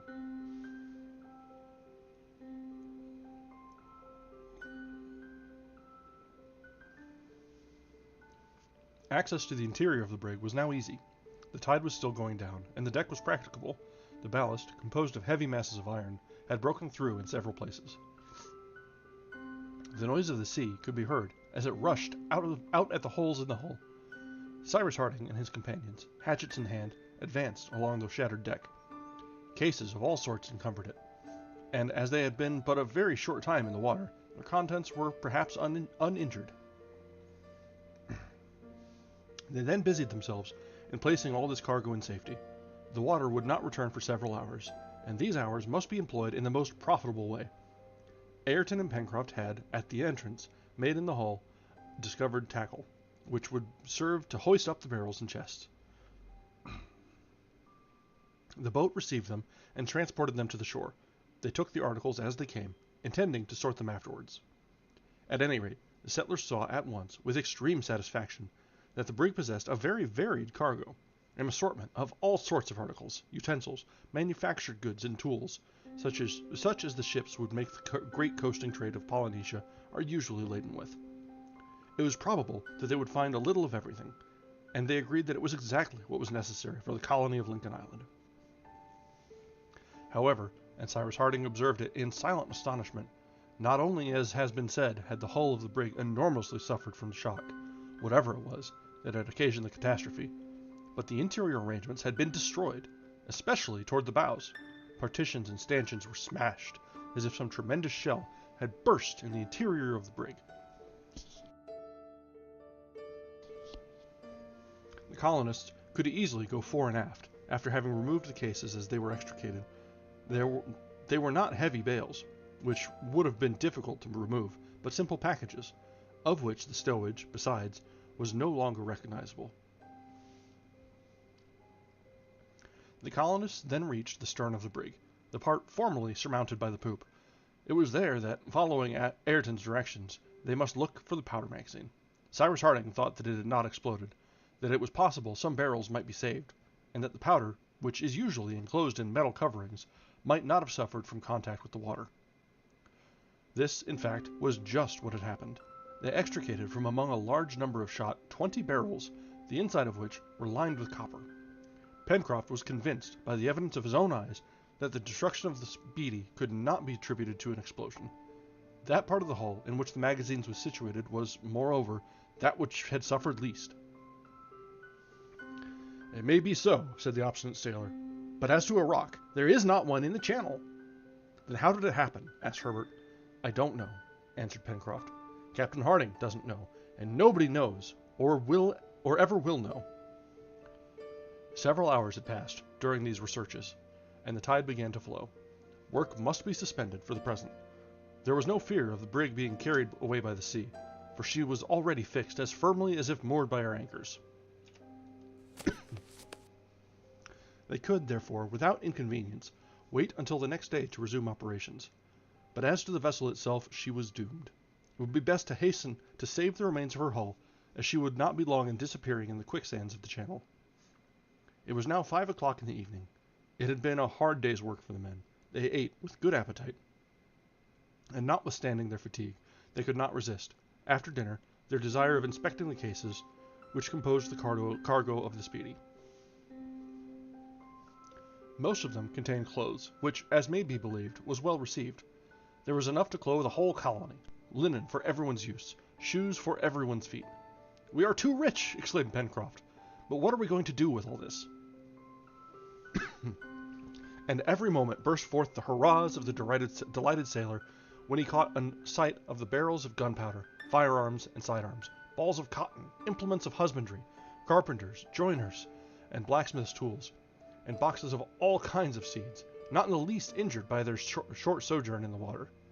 Ah, 2 years before, how these things would have been prized! And now, even though the industrious colonists had provided themselves with tools, these treasures would find their use. There was no want of space in the storerooms of Granite House, but that daytime would not allow them to stow away the whole. It would not do, also, to forget that the 6 survivors of the Speedy's crew had landed on the island, for they were, in all probability, scoundrels of the deepest dye, and it was necessary that the colonists should be on their guard against them. Although the bridges over the Mersey were raised, the convicts would not be stopped by a river or a stream, and, rendered desperate, those wretches would be capable of anything. They would see later what plan it would be best to follow, but in the meantime it was necessary to mount guard over cases and packages heaped up over the chimneys. And thus the settlers employed themselves in turn during the night. The morning came, however, without the convicts having attempted any attack. Master Jup and Top, on guard at the foot of Granite House, would have quickly given the alarm. The 3 following days, the 19th, 20th, and 21st of October, were employed in saving everything of value, or of any use whatever, either from the cargo or the rigging of the brig. At low tide, they overhauled the hold. At high tide, they stowed away the rescued articles. A great part of the copper sheathing, which had been torn from the hull, which every day sank lower, but before the sand had swallowed the heavy things, which had fallen through the bottom, Ayrton and Pencroft, diving into the bed of the channel, recovered the chains and anchors of the brig, the iron of her ballast, and even 4 guns, which floated by means of empty casks, were brought to shore. It may be seen that the arsenal of the colony had gained by the wreck, as well as the storerooms of Granite House. Pencroft, always enthusiastic in his projects, already spoke of constructing a battery to command the channel and the mouth of the river. With 4 guns, he engaged to prevent any fleet, however powerful it might be, from venturing into the waters of Lincoln Island. In the meantime, when nothing remained of the brig but a useless hulk, bad weather came on, which soon finished her. Cyrus Harding had intended to blow her up, so as to collect the remains on the shore, but a strong gale from the northeast and a heavy sea compelled compelled him to economize his powder. In fact, on the night of the 23rd, the hull entirely broke up, and some of the wreck was cast up on the beach. As to the papers on board, it is useless to say that, although he carefully searched the lockers of the poop, Harding did not discover any trace of them. The pirates had evidently destroyed everything that concerned either the captain or the owners of the Speedy, and as the name of her port was not painted on her counter, there was nothing which would tell them her nationality. However, by the shape of her boats, Ayrton and Pencroft believed that the brig was of English build. A week after the catastrophe, or rather, after the fortunate though inexplicable event to which the colony owed its preservation, nothing more could be seen of the vessel, even at low tide. The wreck had disappeared, and Granite House was enriched by nearly all it had contained. However, the mystery which enveloped its strange destruction would doubtless never have been cleared away if, on the 30th of November, Neb, strolling on the beach, had not found a piece of a thick iron cylinder bearing traces of explosion. The edges of this cylinder were twisted and broken, as if they had been subjected to the action of some explosive substance. Neb brought this piece of metal to his master, who was then occupied with his companions in the workshop of the Chimneys. Cyrus Harding examined the cylinder attentively, then, turning to Pencroft, "You persist, my friend," said he, "in maintaining that the Speedy was not lost in consequence of a collision?" "Yes, Captain," answered the sailor. "You know as well as I do that there are no rocks in the channel." "But suppose she had run against this piece of iron," said the engineer, showing the broken cylinder. "What, that bit of pipe?" exclaimed Pencroft, in a tone of perfect incredulity. "My friends," resumed Harding, "you remember that before she foundered, the brig rose on the summit of a regular waterspout?" "Yes, Captain," replied Herbert. "Well, would you like to know what occasioned that waterspout?" "It was this," said the engineer, holding up the broken tube. "That," returned Pencroft. "Yes, this cylinder is all that remains of a torpedo." "A torpedo!" exclaimed the engineer's companions. "And who put the torpedo there?" demanded Pencroft, who did not like to yield. "All I can tell you is that it was not I," answered Cyrus Harding, "but it was there, and you have been able to judge of its incomparable power." And that brings us to the end of chapter 4. A little bit of clarification. At the time, the torpedoes were basically in mines, like set in the sea, not like a torpedo that would be shot from a submarine usually. But still, that's not sure why there would be a mine in there, but it is what it is.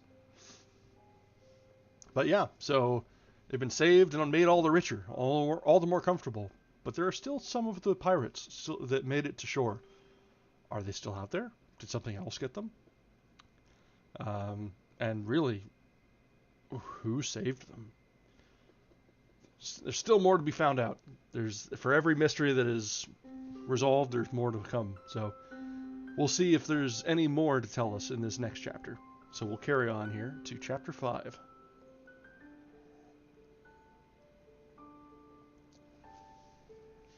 So then, all was explained by the submarine explosion of this torpedo. Cyrus Harding could not be mistaken, as, during the War of the Union, he had had occasion to try these terrible engines of destruction.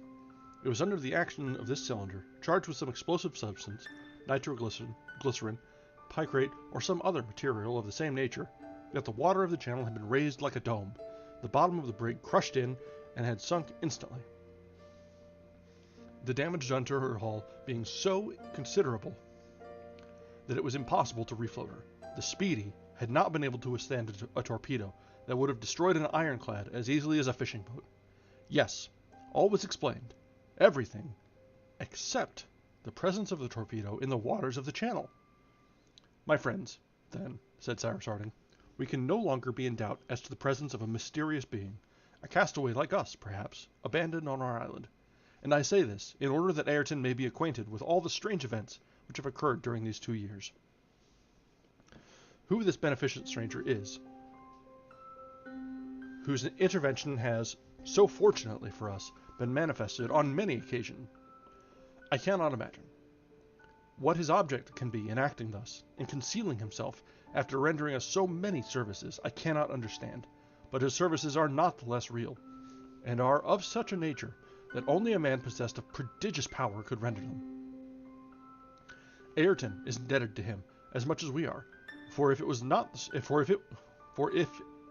the stranger who saved me from the waves after the fall from the balloon, evidently it was he who wrote the document, who placed the bottle in the channel, and who has made known to us the situation of our companion. I will add that it was he who guided that chest, provided with everything we wanted, and stranded it on Flotsam Point. That it was he who lighted that fire on the heights of the island, which permitted you to land. That it was he who fired that bullet found in the body of the peccary. That it was he who plunged that torpedo into the channel, which destroyed the brig. In a word, that all those inexplicable events, for which we could not assign a reason, are due to this mysterious being. Therefore, whoever he may be, whether shipwrecked or exiled on our island, we shall be ungrateful if we think ourselves freed from gratitude toward him. We have contracted a debt, and I hope that we shall one day pay it. You are right in speaking thus, my dear Cyrus, replied Gideon Spilett.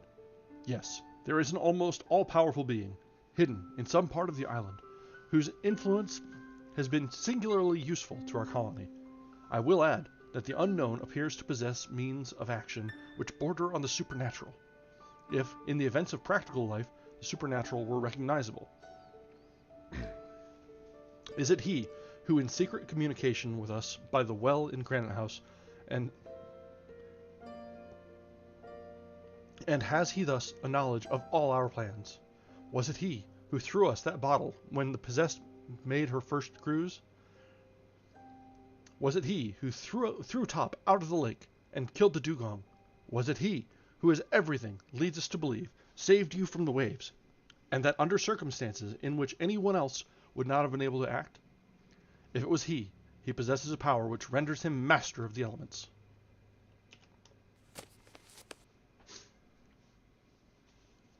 The reporter's reasoning was just, and everyone felt it to be so. Yes, rejoined Cyrus Harding. If the intervention of a human being is not more questionable for us, I agree that he has at his disposal means of action beyond those possessed by humanity.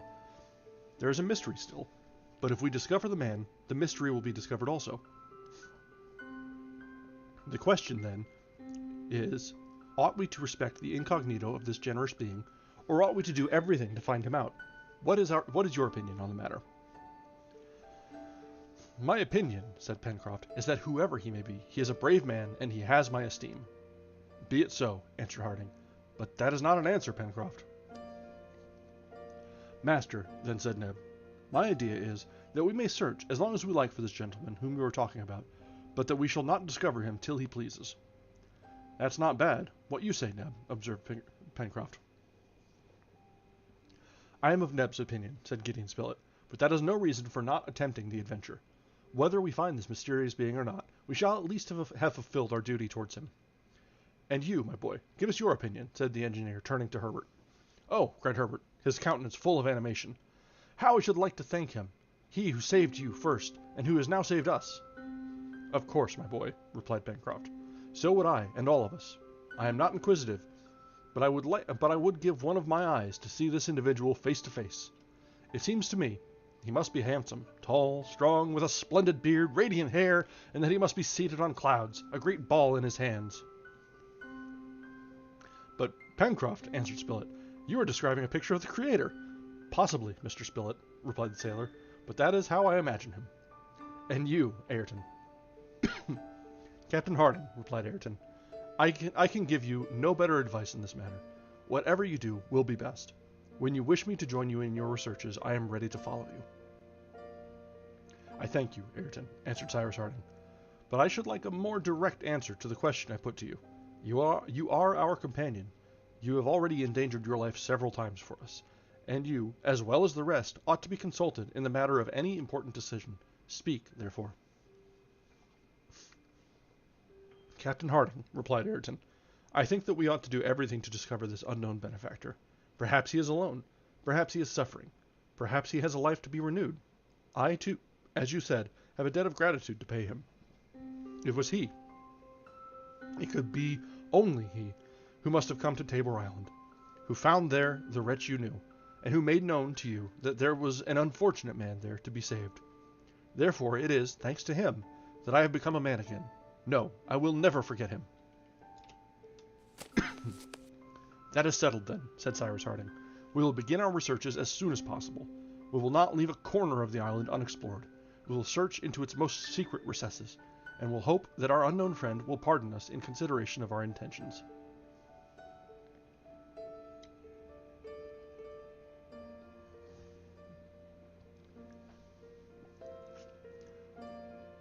For several days, the colonists were actively employed in haymaking and the harvest. Before putting their project of exploring the yet unknown parts of the island into execution, they wished to get all possible work finished. It was also the time for collecting the various vegetables from the Tabor Island plants. All was stowed away, and happily there was no want of room in Granite House, in which they might have housed all the treasures of the island. The products of the colony were there, methodically arranged, and in a safe place, as may be believed, sheltered as much from the animals as from man. There was no fear of damp in the middle of that thick mass of granite. Many natural excavations situated in the upper passage were enlarged by either pickaxe or mine. And Granite House thus became a general warehouse, containing all the provisions, arms, tools, and spare utensils, in a word, all the stores of the colony. As to the guns obtained from the brig, they were pretty pieces of ordnance, which, at Pencroft's entreaty, were hoisted by means of tackle and pulleys right up into Granite House. Embrasures were made between the windows, and the shining muzzles of the guns could be seen through the granite cliff. From this height they commanded all Union Bay. It was like a little Gibraltar, and any vessel anchored off the islet would inevitably be exposed to the fire from this aerial battery. "Captain," said Pencroft one day. It was the 8th of November. "Now that our fortifications are finished, it would be a good thing if we tried the range of our guns." "Do you think that is useful?" asked the engineer. "It is more than useful, it is necessary. Without that, how are we to know to what distance we can send one of those pretty shot with which we are provided?" "Try them then, Pencroft," replied the engineer. "However, I think that in making the experiment, we ought to employ not the ordinary powder, the supply of which, I think, should remain untouched, but the pyroxyle, which will never fail us." Can the cannon support the shock of the pyroxyle?" asked the reporter, who was not less anxious than Pencroft to try the artillery of Granite House. "I believe so. However," added the engineer, "we will be prudent." The engineer was right in thinking that the guns were of excellent make. Made of forged steel and breech loaders, they ought consequently be able to bear a considerable charge, and also have an enormous range.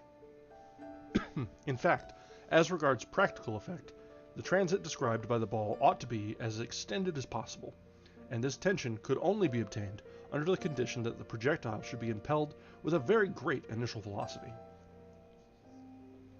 "Now," said Harding to his companions, "the initial velocity is in proportion to the quantity of powder used.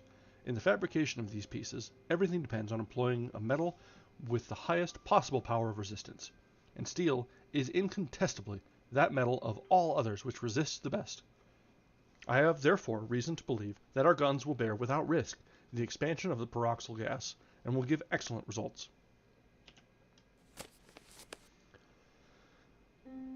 "We shall be a great deal more certain of that when we have tried them," answered Pencroft.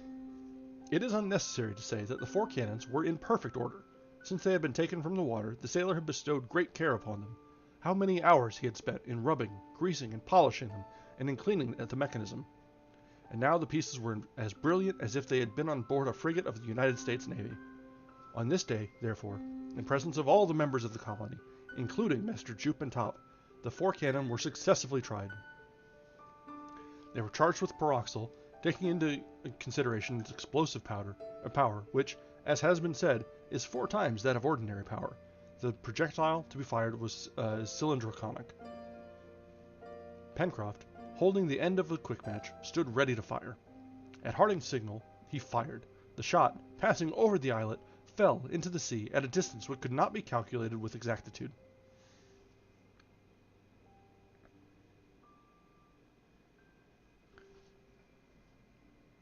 The second gun was pointed at the rocks at the end of Flotsam Point, and the shot, striking a sharp rock nearly 3 miles from Granite House, made it fly into splinters. It was Herbert who had pointed the gun and fired it, and very proud he was of his first shot. Pencroft only was prouder than he. Such a shot, the honor of which belonged to his dear boy.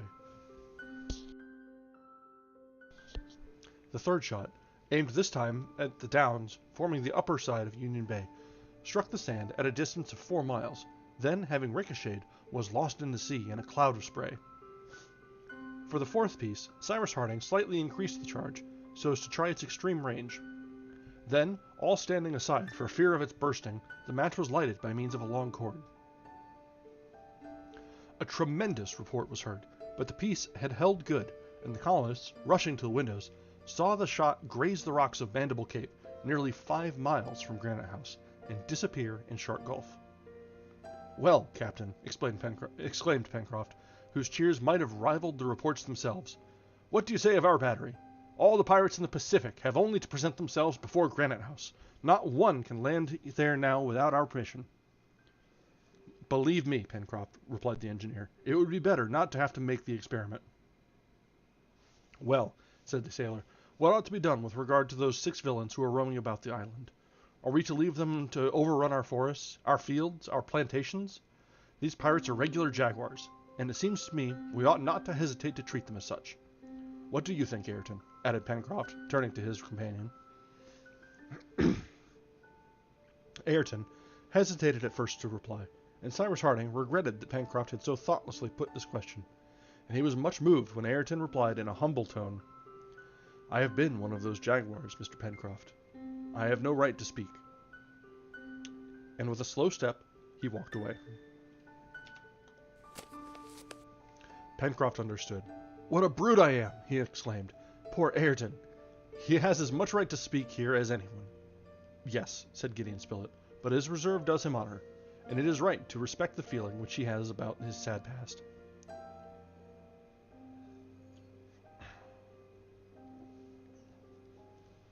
"Certainly, Mr. Spilett," answered the sailor, "and there is no fear of my doing so again. I would rather bite my tongue off than cause Ayrton any pain. But to return to the question, it seems to me these ruffians have no right to any pity, and that we ought to rid the island of them as soon as possible." "Is that your opinion, Pencroft?" asked the engineer. "Quite my opinion." "And, before hunting them mercilessly, you would not wait until they had committed some fresh act of hostility against us?" "Isn't what they have done enough already?" asked Pencroft, who did not understand these scruples. "They may adopt other sentiments," said Harding, "and perhaps repent." "They repent!" exclaimed the sailor, shrugging his shoulders. "Pencroft, think of Ayrton," said Herbert, taking the sailor's hand. "He has become an honest man again." Pencroft looked at his companions, one after the other. He had never thought of his proposal being met with any objection. His rough nature could not allow that they ought to come to terms with the rascals who had landed upon the island with Bob Harvey's accomplices, the murderers of the crew of the Speedy, and he looked upon them as wild beasts which ought to be destroyed without delay and without remorse. "Come," said he, "everybody is against me. You wish to be generous to those villains. Very well, I hope we mayn't repent it." "What danger shall we run," said Herbert, "if we take care to always be on our guard?" "Hum!" observed the reporter, who had not given any decided opinion. "They are 6 and well armed. If they each lay hid in a corner, and each fired at one of us, they would soon be masters of the colony." "Why have they not done so?" said Herbert. "No doubt because it was not their interest to do it. Besides, we are 6 also." "Well, well," replied Pencroft, whom no reasoning could have convinced. "Let us leave these good people to do what they like, and don't think anything more about them." "Come, Pencroft," said Neb, "don't make yourself out so bad as all that. Suppose one of these unfortunate men were here before you, within good range of your guns. You would not fire." "I would fire on him as I would on a mad dog, Neb," replied Pencroft coldly. "Pencroft," said the engineer, "you have always shown much deference to my advice. Will you, in this matter, yield to me?" "I will do as you please, Captain Harding," answered the sailor, who was not at all convinced. "Very well. Wait, and we will not attack them unless we are attacked first." Thus their behavior towards the pirates was agreed upon, although Pencroft augured nothing good from it. They were not to attack them, but were to be on their guard. After all, the island was large and fertile. If any sentiment of honesty yet remained in the bottom of their hearts, these wretches might perhaps be reclaimed. Was it not their interest, in the situation in which they found themselves, to begin a new life? At any rate, for humanity's sake alone, it would be right to wait. The colonists would no longer, as before, be able to go and come without fear. Hitherto, they had only wild beasts to guard against, and now 6 convicts of the worst description, perhaps, were roaming over the island. It was serious, certainly, and to less brave men it would have been security lost. No matter. At present, the colonists had reason on their side against Pencroft. Would they be right in the future? That remained to be seen. That brings us to the end of Chapter 5. Let's see how long Chapter 6 is. Do we have time yet tonight?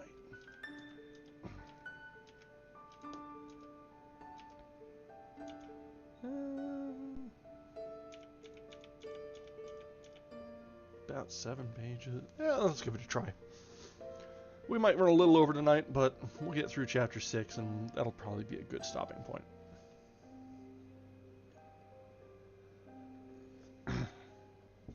So let's just dig right into it then. Chapter 6. However, the chief business of the colonists was to make that complete exploration of the island, which had been decided upon, and which would have 2 objects: to discover the mysterious being whose existence was now indisputable, and at the same time to find out what had become of the pirates, what retreat they had chosen, what sort of life they were leading, and what was to be feared from them. Cyrus Harding wished to set out without delay, but as the expedition would be of some days' duration, it appeared best to load the cart with different materials and tools in order to facilitate the organization of the encampments. One of the onagers, however, having hurt its leg, could not be harnessed at present, and a few days' rest was necessary. The departure was, therefore, put off for a week, until the 20th of November. The month of November, in this latitude, corresponds to the month of May in the northern zones. It was, therefore, the fine season. The sun was entering the Tropic of Capricorn, and gave the longest days in the year. The time was, therefore, very favorable for the projected expedition, which, if it did not accomplish the principal object, would at any rate be fruitful in discoveries, especially of natural productions, which Harding proposed to explore those dense forests of the far west, which stretched to the extremity of the Serpentine Peninsula. During the 9 days which preceded their departure, it was agreed that the work on Prospect Heights should be finished off. Moreover, it was necessary for Ayrton to return to the corral, where the domesticated animals required his care. It was decided that he should spend 2 days there, and return to Granite House, after having liberally supplied the stables. As he was about to start, Harding asked him if he would not like one of them to accompany him, observing the island was less safe than formerly. Ayrton replied that this was unnecessary, as he was enough for the work, and that besides, he apprehended no danger. If anything occurred at the corral, or in the neighborhood, he could instantly warn the colonists by sending a telegram to Granite House. Ayrton departed at dawn of the 9th, taking the cart drawn by one onager, and 2 hours after, the electric wire announced that he had found all in order at the corral. During these 2 days, Harding busied himself in executing a project which would completely guard Granite House against any surprise. It was necessary to completely conceal the opening of the old outlet, which was already walled up and partly hidden under grass and plants at the southern angle of Lake Grant. Nothing was easier, since if the level of the lake was raised 2 or 3 feet, the opening would be quite beneath it. Now, to raise this level, they had only to establish a dam at the 2 openings made by the lake, and by which were fed Creek Glycerin and Falls River.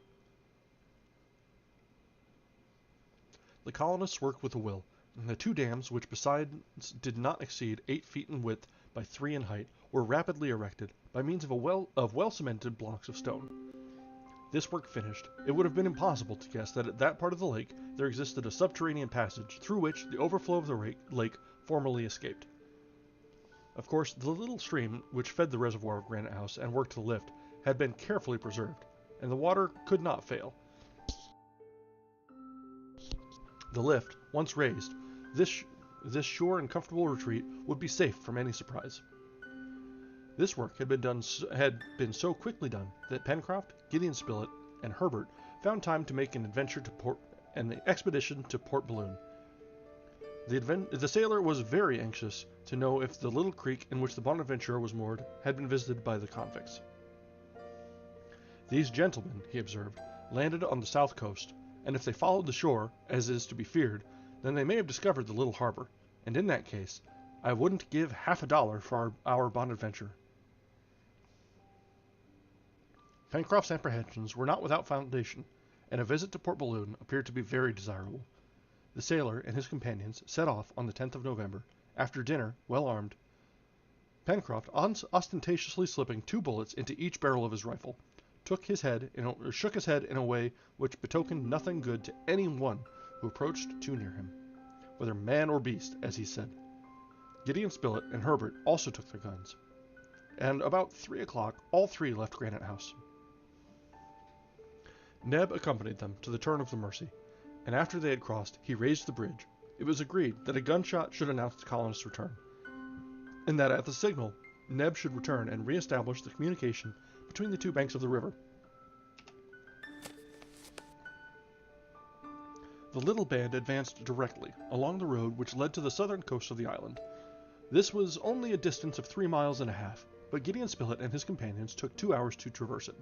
They examined all the border of the road, the thick forest, as well as Tabor Marsh.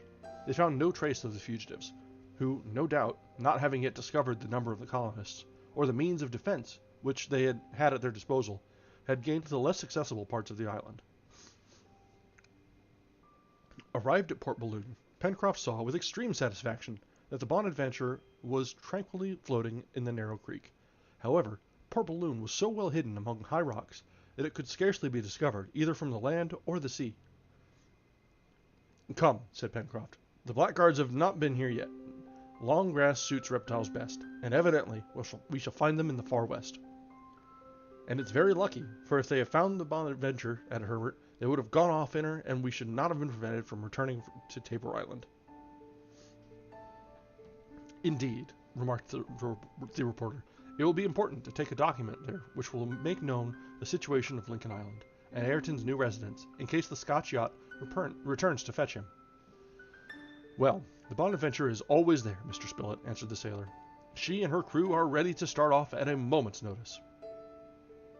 "I think, Pencroft, that is a thing to be done after our exploration of the island is finished.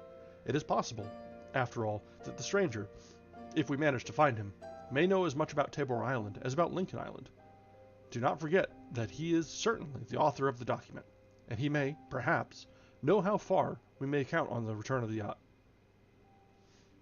"But," exclaimed Pencroft, "who in the world can he be? The fellow knows us, and we know nothing about him. If he is a simple castaway, why should he conceal himself? We are honest men, I suppose, and the society of honest men isn't unpleasant to anyone. Did he come here voluntarily? Can he leave the island if he likes? Is he here still? Will he remain any longer?" Chatting thus, Pencroft, Gideon Spilett, and Herbert got on board and looked about the dock of the Bonadventure. All at once, the sailor, having examined the bits to which the cable of the anchor was secured, "Hullo!" he cried, "this is queer." "What is the matter, Pencroft?" asked the reporter. "The matter is that it was not I who made this knot." And Pencroft showed a rope which fastened the cable to the bit itself. "What? It was not you?" asked Gideon Spilett. "No, I can swear to it. This is a reef knot, and I always make a running bowline." "You must be mistaken, Pencroft." "I am not mistaken," declared the sailor. "My hand does it so naturally, and one's hand is never mistaken." "Then can the convicts have been on board?" asked Herbert. "I know nothing about that," answered Pencroft. "But what is certain is that someone has weighed the Bonadventure's anchor and dropped it again. And look here, here is another proof. The cable of the anchor has been run out, and its service is no longer at the hawse hole. I repeat that someone has been using our vessel." "But if the convicts had used her, they would have pillaged her, or rather gone off with her." "Gone off? Where to? To Tabor Island?" replied Pencroft. "Do you think they would risk themselves in a boat of such small tonnage?" "We must, besides, be sure that they know of the islet," rejoined the reporter. "However that may be," said the sailor, "as sure as my name is Bonaventure Pencroft, of the Vineyard, our Bonadventure has sailed without us."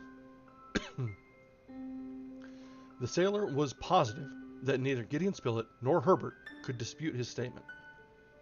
It was evident that the vessel had been moved, more or less, since Pencroft had brought her to Port Balloon. As to the sailor, he had not the slightest doubt that the anchor had been raised and then dropped again. Now, what was the use of these two maneuvers, unless the vessel had been employed in some expedition? But how was it we did not see the Bonadventure pass in the sight of the island? Observed the reporter, who was anxious to bring forward every possible objection.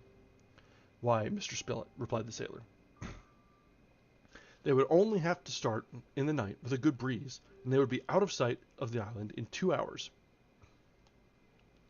Well, resumed Gideon Spilett, I ask again, what object could the convicts have had in using the Bonadventure, and why, after they had made use of her, should they have brought her back to port?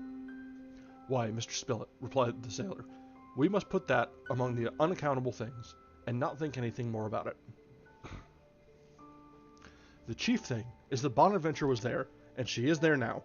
Only, unfortunately, if the convicts take her a second time, we shall very likely not find her again in her place. Then, Pencroft, said Herbert, would it not be wisest to bring the Bonadventure off to Granite House? Yes and no, answered Pencroft, or rather, no. The mouth of the Mercy is a bad place for a vessel, and the sea is heavy there. But by hauling her up on the sand, to the foot of the chimney? Perhaps yes, replied Pencroft. At any rate, since we must leave Granite House for a long expedition, I think the Bonadventure will be safer here during our absence. We shall do best to leave her here until the island is rid of these blackguards. That is exactly my opinion, said the reporter. At any rate, in the event of bad weather, she will not be exposed here as she would be at the mouth of the Mercy. But suppose the convicts pay her another visit, said Herbert. Well, my boy, replied Pencroft, not finding her here, they would not be long in finding her on the sands of the Granite House. And during our absence, nothing could hinder them from seizing her. I agree, therefore, with Mr. Spilett, that she must be left in Port Balloon. But, if on our return we have not rid the island of those rascals, it will be prudent to bring our boat to Granite House, until the time when we need not fear any unpleasant visits. That's settled. Let us be off, said the reporter. Pencroft, Herbert, and Gideon Spilett, on their return to Granite House, told the engineer all that had passed, and the latter approved of their arrangements, both for the present and the future. He also promised the sailor that he would study that part of the channel situated between the islet and the coast, so as to ascertain if it would not be possible to make an artificial harbor there by means of dams. In this way, the Bonadventure would be always within reach, under the eyes of the colonists, and, if necessary, under lock and key. That evening, a telegram was sent to Ayrton, requesting him to bring from the corral a couple of goats, which Neb wished to acclimatize to the plateau. Singularly enough, Ayrton did not acknowledge the receipt of the dispatch, as he was accustomed to do. This could not but astonish the engineer, but it might be that Ayrton was not at that moment in the corral, or even that he was on his way back to Granite House. In fact, 2 days had already passed since his departure, and it had been decided that on the evening of the 10th, or at the latest the morning of the 11th, he should return. The colonists waited, therefore, for Ayrton to appear on Prospect Heights. Neb and Herbert even watched at the bridge, so as to be ready to lower it at the moment their companion presented himself. But up to 10 in the evening, there were no signs of Ayrton. It was, therefore, judged best to send a fresh dispatch, requiring an immediate reply. The bell of the telegraph at Granite House remained mute. The colonists' uneasiness was great. What had happened? Was Ayrton no longer at the corral? Or, if he was still there, had he no longer control over his movements? Could they go to the corral in this dark night? They consulted. Some wished to go, others to remain. But, said Herbert, perhaps some accident has happened to the telegraphic apparatus, so that it works no longer. That may be, said the reporter. Wait till tomorrow, replied Cyrus Harding. It is possible, indeed, that Ayrton has not received our dispatch, or even that we have not received his. They waited, of course, not without some anxiety. At dawn of day, the 11th of November, Harding again sent the electric current along the wire and received no reply. He tried again, the same result. Off to the corral, he said, and well armed, added Pencroft. It was immediately decided that Granite House should not be left alone, and that Neb should remain there. After having accompanied his friends to Creek Glycerin, he raised the bridge, and waiting behind a tree, he watched for the return of either his companions or of Ayrton. In the event of the pirates presenting themselves and attempting to force the passage, he was to endeavor to stop them by firing on them, and as a last resort, he was to take refuge in Granite House, where the lift once raised, he would be in safety. Cyrus Harding, Gideon Spilett, Herbert, and Pencroft were to repair to the corral, and if they did not find Ayrton, search the neighboring woods. At 6 o'clock in the morning, the engineer and his 3 companions had passed Creek Glycerin, and Neb posted himself behind a small mound crowned by several dragon trees on the left bank of the stream. The colonists, after leaving the plateau of Prospect Heights, immediately took the road to the corral. They shouldered their guns, ready to fire on the slightest hostile demonstration. The 2 rifles and the 2 guns had been loaded with ball. The wood was thick on each side of the road, and might easily have concealed the convicts, who, owing to their weapons, would have been really formidable. The colonists walked rapidly and in silence. Top preceded them, sometimes running on the road, sometimes taking a ramble into the wood, but always quiet, and not appearing to fear anything unusual. And they could be sure that the faithful dog would not allow them to be surprised, but would bark at the least appearance of danger. Cyrus Harding and his companions followed beside the road the wire which connected the corral with Granite House. After walking for nearly 2 miles, they had not as yet discovered any explanation for the difficulty. The posts were in good order, the wire regularly extended. However, at that moment the engineer observed that the wire appeared to be slack, and on arriving at post number 74, Herbert, who was in advance, stopped, exclaiming, "The wire is broken!" His companions hurried forward and arrived at the spot where the lad was standing. The post was rooted up and lying across the path. The unexpected explanation of the difficulty was here, and it was evident that the dispatches from Granite House had not been received at the corral, nor those from the corral at Granite House. "It wasn't the wind that blew down this post," observed Pencroft. "No," replied Gideon Spilett. "The earth has been dug up around its foot, and has been torn up by the hand of man. Besides, the wire is broken," added Herbert, showing that the wire had been snapped. "Is the fracture recent?" asked Harding. "Yes," answered Herbert. "It has certainly been done quite lately." "To the corral! To the corral!" exclaimed the sailor. The colonists were now halfway between Granite House and the corral, having still 2.5 miles to go. They pressed forward with redoubled speed. Indeed, it was to be feared that some serious accident had occurred in the corral. No doubt, Ayrton might have sent a telegram which had not arrived, but this was not the reason why his companions were so easy, for, a more unaccountable circumstance, Ayrton, who had promised to return the evening before, had not reappeared. In short, it was not without a motive that all communication had been stopped between the corral and Granite House, and who but the convicts could have any interest in interrupting this communication? The settlers hastened on, their hearts oppressed with anxiety. They were sincerely attached to their new companion. Were they to find him struck down by the hands of those of whom he formerly was the leader? Soon they arrived at the place where the road led along the side of the little stream, which flowed from the Red Creek and watered the meadows of the corral. They then moderated their pace, so that they could not be out of breath at the moment when a struggle might be necessary. Their guns were in their hands, ready cocked. The forest was watched on every side. Top uttered sullen groans, which were rather ominous. At last the palisade appeared through the trees. No trace of any damage could be seen. The gate was shut, as usual.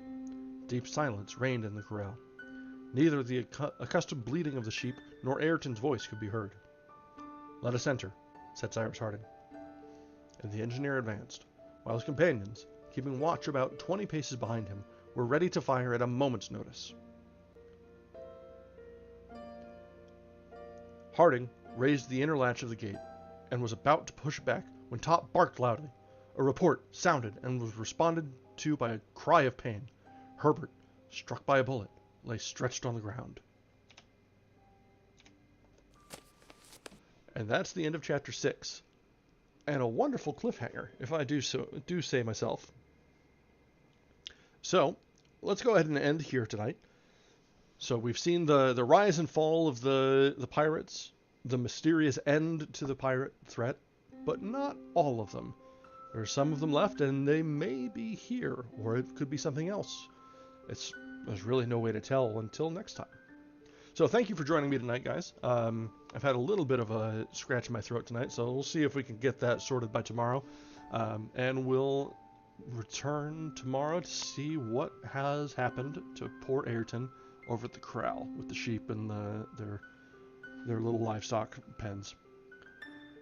So let's go ahead and finish for the evening. Thank you so much for joining us, and we will be ready to start again tomorrow, same time, as posted over on Bluesky. I'm sticking to the 8 o'clock Eastern to 10 o'clock Eastern-ish time range, and the schedule so far is held strong, so we'll see if we can keep to it. So then, thanks again, and see you guys next time. Bye now.